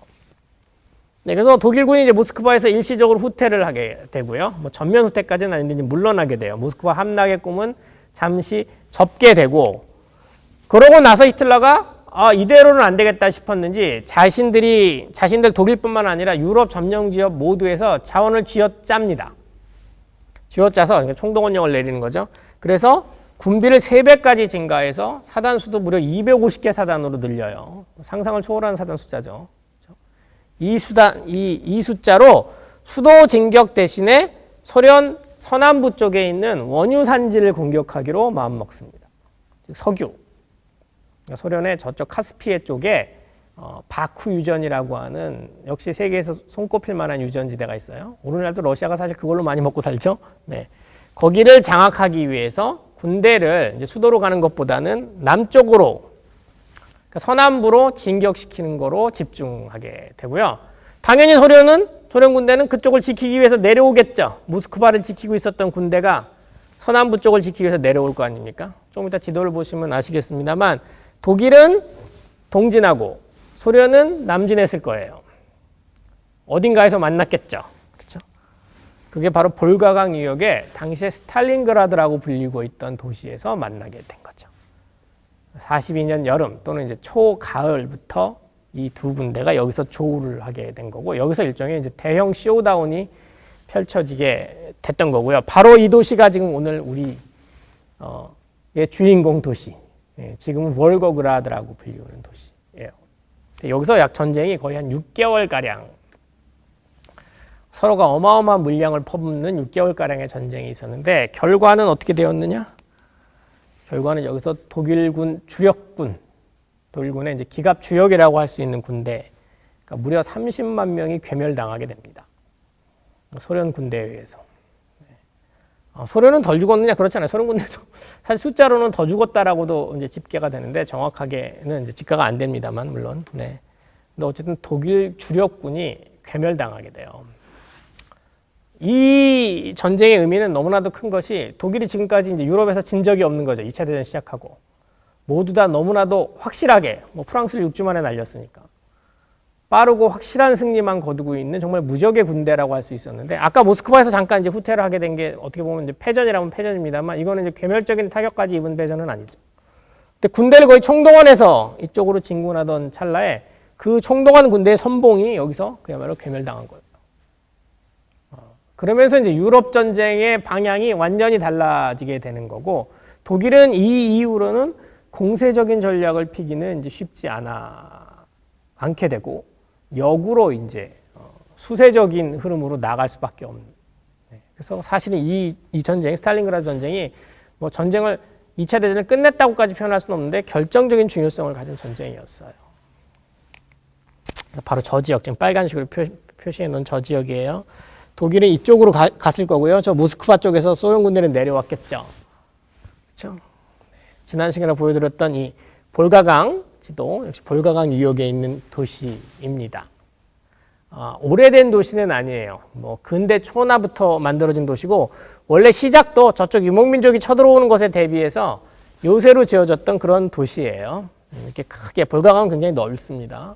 볼가강을 끼고 이 도시가 발달해 있는데, 지금으로 따지면 러시아에서 한 10번째 정도로 큰 그런 도시입니다. 도시의 상징적인 건물이라고 할 수 있는 역이고요. 이 보여드리는 이유는 조금 이따 보여드릴 사진 때문이에요. 어쨌든 러시아 도시니까 항상 이런 종교시설, 그렇죠? 오래된 도시는 아닙니다만 정교회를 상징하는 종교시설들이 항상 이렇게 멋진 건물들이 있고, 아이고, 예. 그리고 요거는 이제 유대인 회당인데요. 이건 보여드리는 이유는, 많은 분들이 이제 잘 모르는 부분이기도 한데, 러시아는 상당히 유대인 인구가 많아요. 그리고 이제 이따가 나치와의 전쟁에서는 그게 중요한 팩터가 되기 때문에 말씀드리는데, 여기도 역시 이게 유대인 회당, 유명한 유대인 회당 건물인데, 유대인들이 많이 살고 있었던 지역이었어요. 네, 원래는 이 도시가 짜리찐이라고 불렸던 도시인데, 여기 이제 러시아 내전의 모습이거든요. 아까 혁명 직후의 내전. 이 내전 때 적군과 백군의 격전지이기도 했고, 그 격전지의 사령관 중에 하나가 저 인물, 스탈린이었어요. 그래서 이 스탈린이 주요 지도자였기 때문에 이 볼고그라드, 그 당시에 짜리찐이라고 불렸던 이 도시 이름을 스탈린그라드라고 이름을 바꿨던 거죠. 이 도시는 이후에 전형적인, 우리가 지난 시간에 말씀드렸던 러시아 산업화, 그러니까 소련 산업화의 표본이 됐던 도시예요. 이렇게 공장을 주로 짓고 크게, 지금 이게 트랙터의 모습인데 이게 이제 나중에 탱크가 될 만한 그런 식으로 이제 바뀌겠죠. 이런 이유로 군수 물품을 생산하는 대공업 지역으로, 큰 공업 도시로 기획됐던 그런 도시예요. 역시 이런 군수 물자를 엄청나게 생산하고 있는 그런 모습이죠. 네, 지금 지도 보시면 이제 아시겠습니다만 여기죠. 그렇죠? 모스크바로 들어가다가 밀린 거죠. 밀리고 이쪽 카스피해 쪽에 유전을 찾기 위해서 독일군이 집중해서 동진한 거고, 소련군은 남진해서 스탈린그라드에서 만났던 거죠.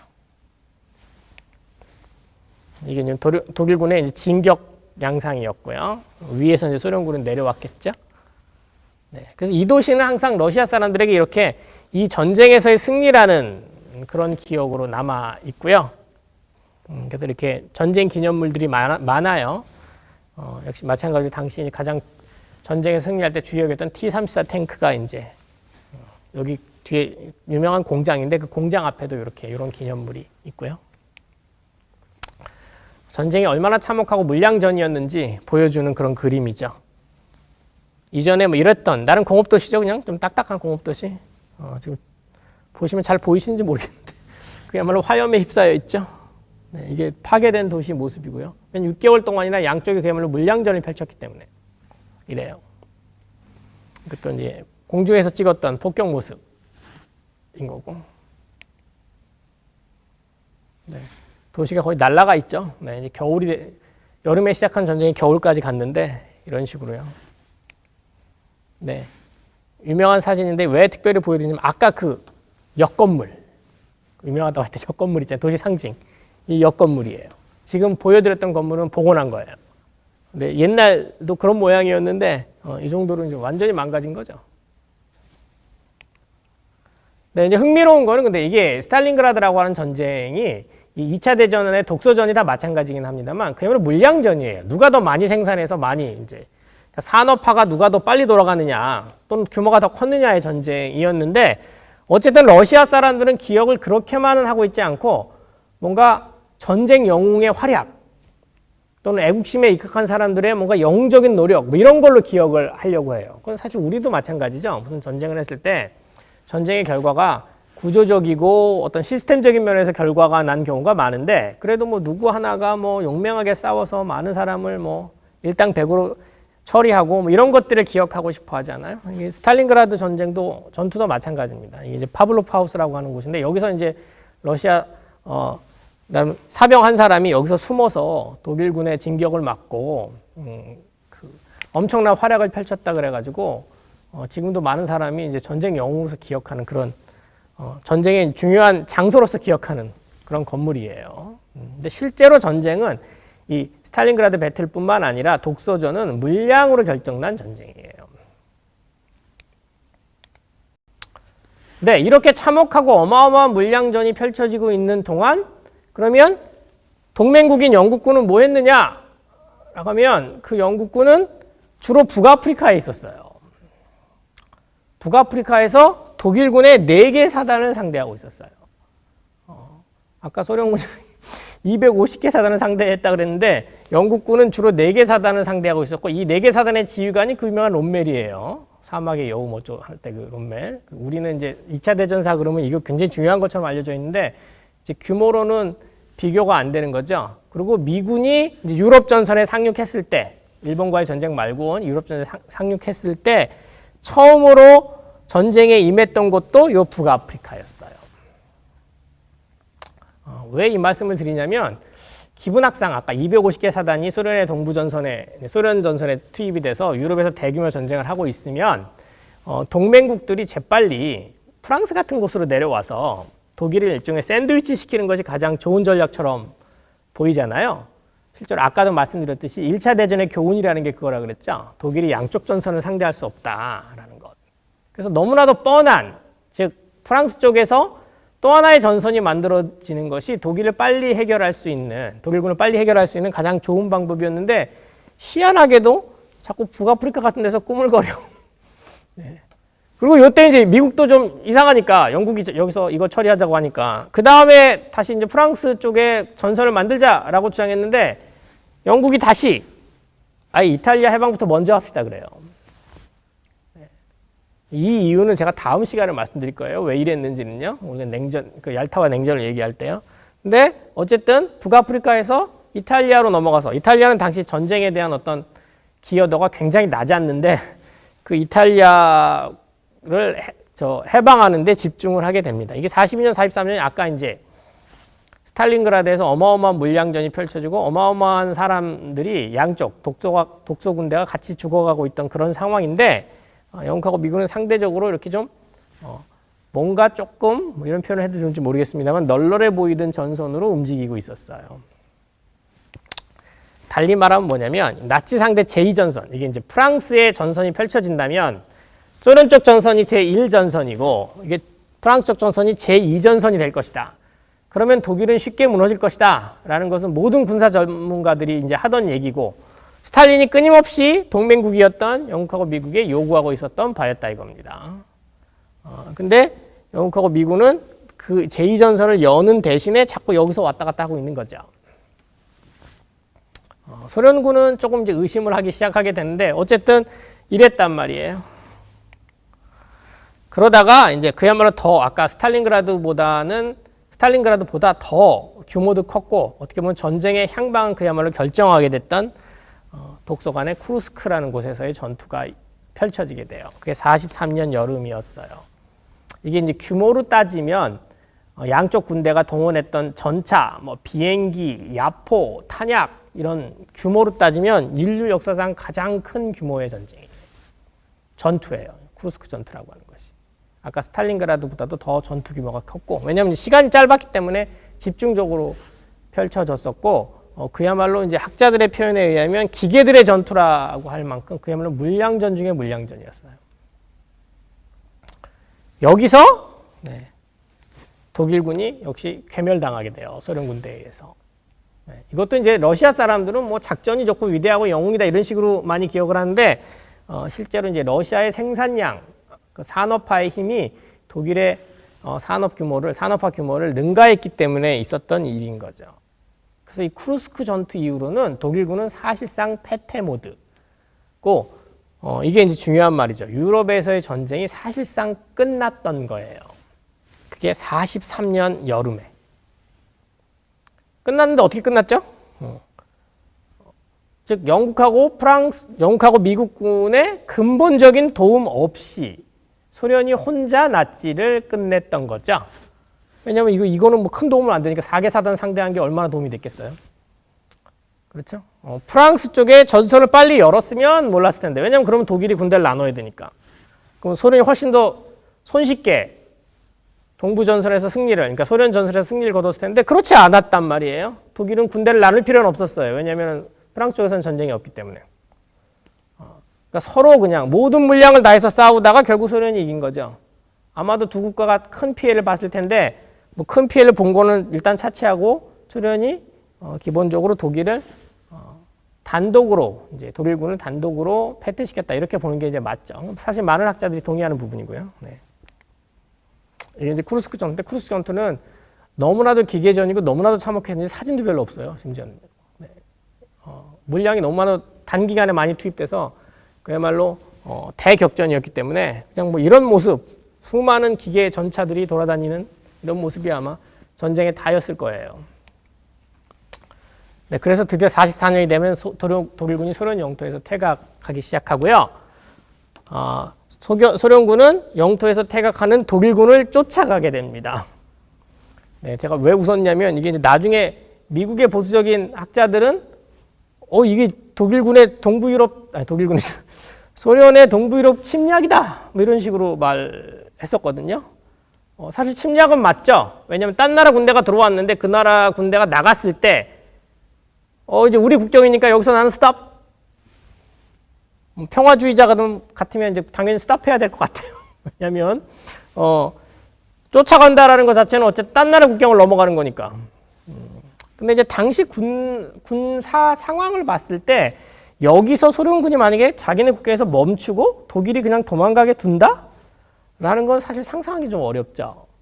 자기네 국경에 들어왔던 군대를 쫓아내고 그 군대가 도망갈 때 아마도 쫓아가는 것이 물론 이게 그냥 너무 자연스럽다라고 표현할 수는 없는데 사실상 이거는 막을 수 있는 흐름은 아니었어요.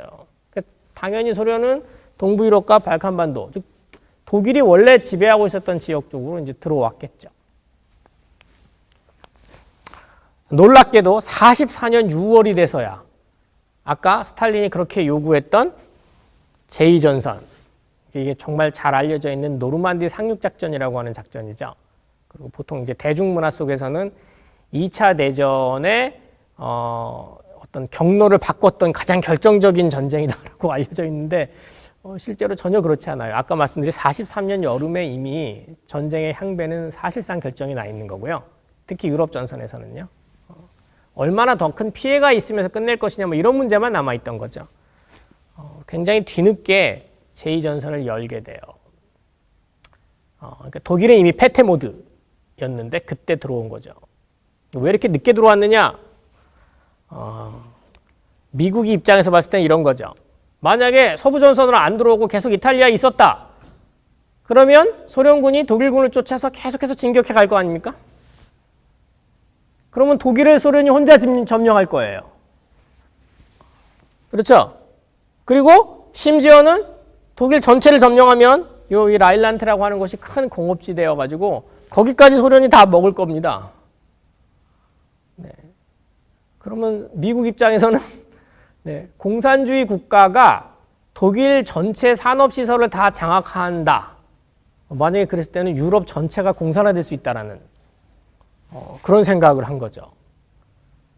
그래서 최소한 빨리 이때쯤 늦었더라도 들어가서 자기네들도 베를린으로 질주를 해야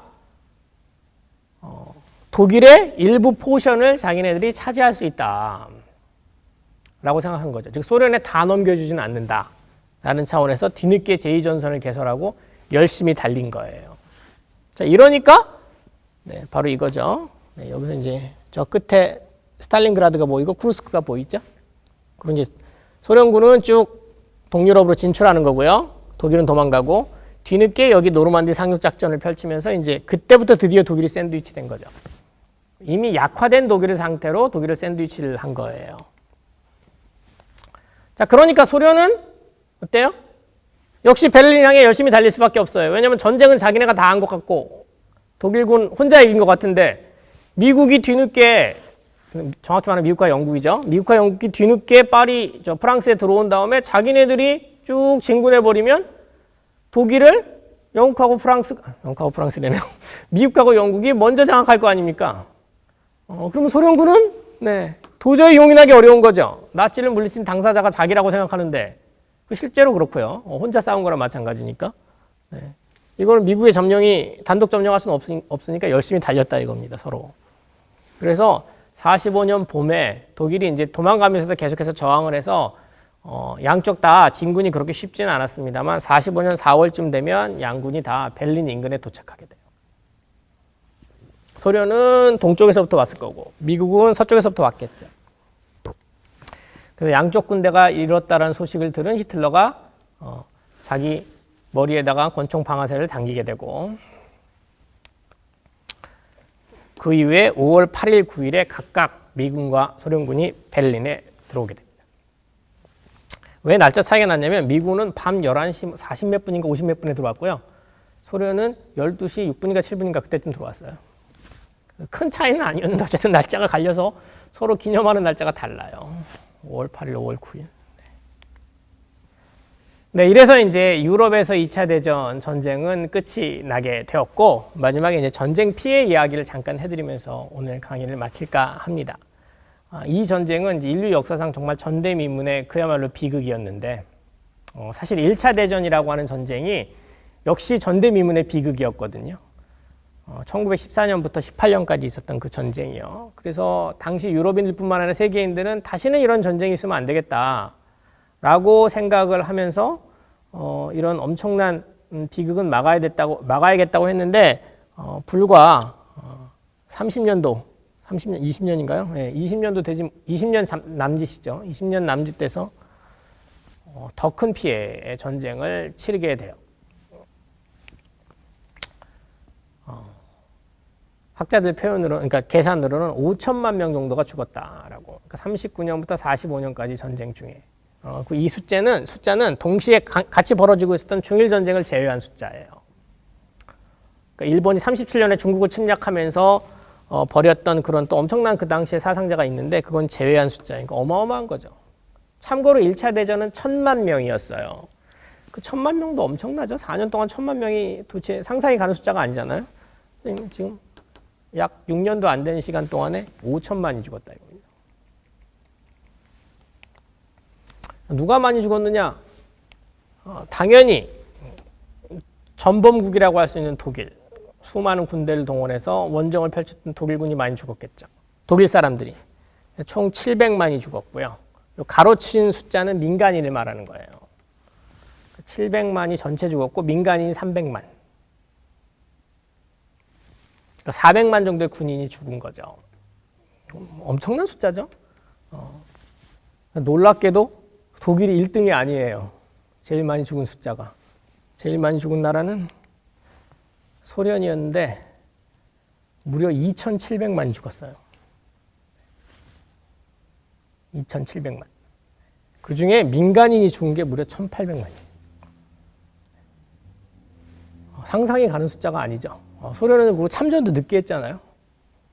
그렇죠? 아까 41년 6월부터 본격적인 전쟁을 한 건데 어마어마한 피해가 있었던 거죠. 다음으로 많이 죽은 게 폴란드.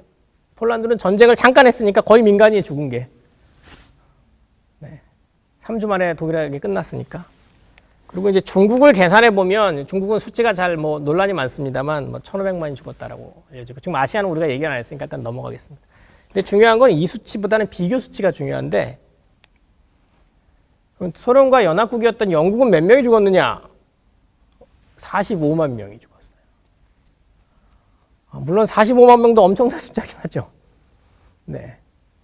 근데 같은 동맹국 연합국이라고 하기에 한 나라는 2,700만 죽었는데 한 나라는 45만이 죽었다라는 거는 이거는 뭔가 좀 그렇게 균형이 맞는 이야기가 아니에요. 그렇죠? 일찍 패망한 프랑스 56만. 영국하고 프랑스는요, 실제로 1차 대전보다 덜 죽었어요. 사망자가. 미국은 물론 멀리 원정으로 온 나라니까. 그래도 이제 42만이나 죽었는데 이 42만이 다 군대죠. 민간인 숫자가 없죠. 왜냐면 민간인 숫자는 그 펄하버에 진주만에 있었던 몇 명밖에 안 되니까. 나머지 일본, 조선 뭐 이렇게 죽었는데요. 좀 보시면 느끼셨겠습니다만 최대 피해국은 단연 소련이죠. 아이고, 네. 그래서 이 소련의 2,700만이라는 게 어떤 숫자냐라는 걸 미국 학자가 이런 식으로 표현했어요.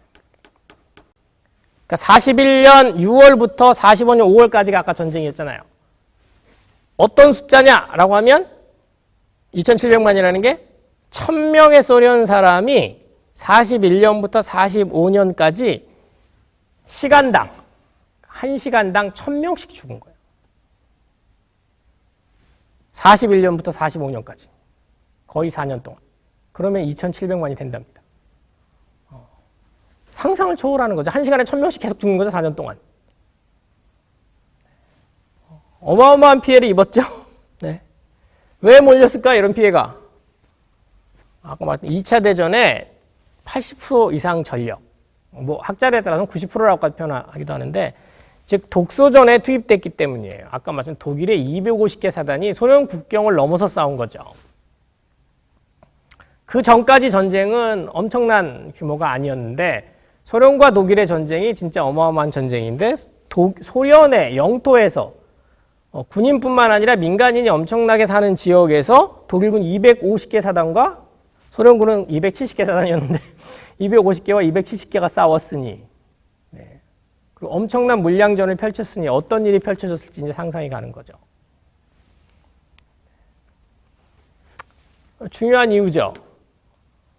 미리 전선을 엮었으면 독일군이 250사단이 아니라 100몇 개 사단밖에 없었겠죠. 소련 영토 안에. 왜냐하면 영국하고 프랑스 상대하러 이쪽으로 왔어야 되니까. 영국하고 미국을 상대하러. 늦어졌기 때문에 소련 혼자 상대하다가 어마어마한 피해를 이제 입게 된 거고요. 여기 마지막 슬라이드예요. 말씀드린 것처럼 영국하고 미국군이 북아프리카에서 4개 사단을 상대하는데 상당 정도 시간을 보냈고, 우리에겐 전쟁의 어떤 결정타로 알려진 또는 전쟁을 바꾼 전환점으로 알려진 노르만디 상륙 작전이 사실은 그 이후에 그러니까 즉 미군하고 영국군이 독일군하고 본격적으로 싸운 게 불과 10개월 정도밖에 되지 않아요. 44년 6월에 들어와서 45년 5월에 끝났기 때문에 이 전쟁은 이 부분은 이 소련과 독일의 전쟁에 비하면 그 참혹성이 떨어지는 거죠. 네. 거기다가 플러스 알파로 독일이 소련 영토에 들어갔을 때 어마어마한 민간인 학살을 저지르게 되는데, 민간인 학살의 근본적인 베이스는 반유대주의였다 이겁니다. 아까 제가 볼고그라드에서 유대인 회당을 잠깐 보여드렸잖아요. 그러니까 소련이라고 하는 나라가 유대인 인구가 유럽에서 가장 많은 나라였어요. 우리는 보통 유대인 학살을 아우슈비츠 같은 곳으로 끌고 가서 독일이 이제 가스실에서 죽인 것만 생각을 하는데, 그거보다 훨씬 더 많은 숫자가 독일군이 소련 영토에 들어와서 현장에서 학살했던 거였다라는 겁니다. 그런 학살이 다 겹쳐지면서 이런 어마어마한 피해를 본 거죠. 그래서 전쟁이 끝났을 때 소련은 나름 고향감이 생겼을 거예요. 자기네들이 나치를 물리쳤다, 우리가 세계를 뭐 구원했다, 이런 식의 나름 굉장한 자신감이 생겼을 텐데, 동시에 엄청난 피해를 봤다라는 피해의식과 또 다른 전쟁에 대한 두려움이 생겼을 거고요. 그리고 하나 더 하면 뭐죠? 하나 더 하면 영국하고 미국에 대해서 10초만 더 할게요. 영국하고 미국에 대한 의구심 내지는 신뢰할 수 없음이라는 그런 감정이 생겼겠죠. 네, 그래서 바로 그런 부분이 이제 냉전으로 이어지게 되기 때문에 그 부분을 제가 다음 시간에 마지막 강연에서 말씀드리려고 합니다. 네, 감사합니다.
유튜브에서 마포 손수건을 검색해 주세요.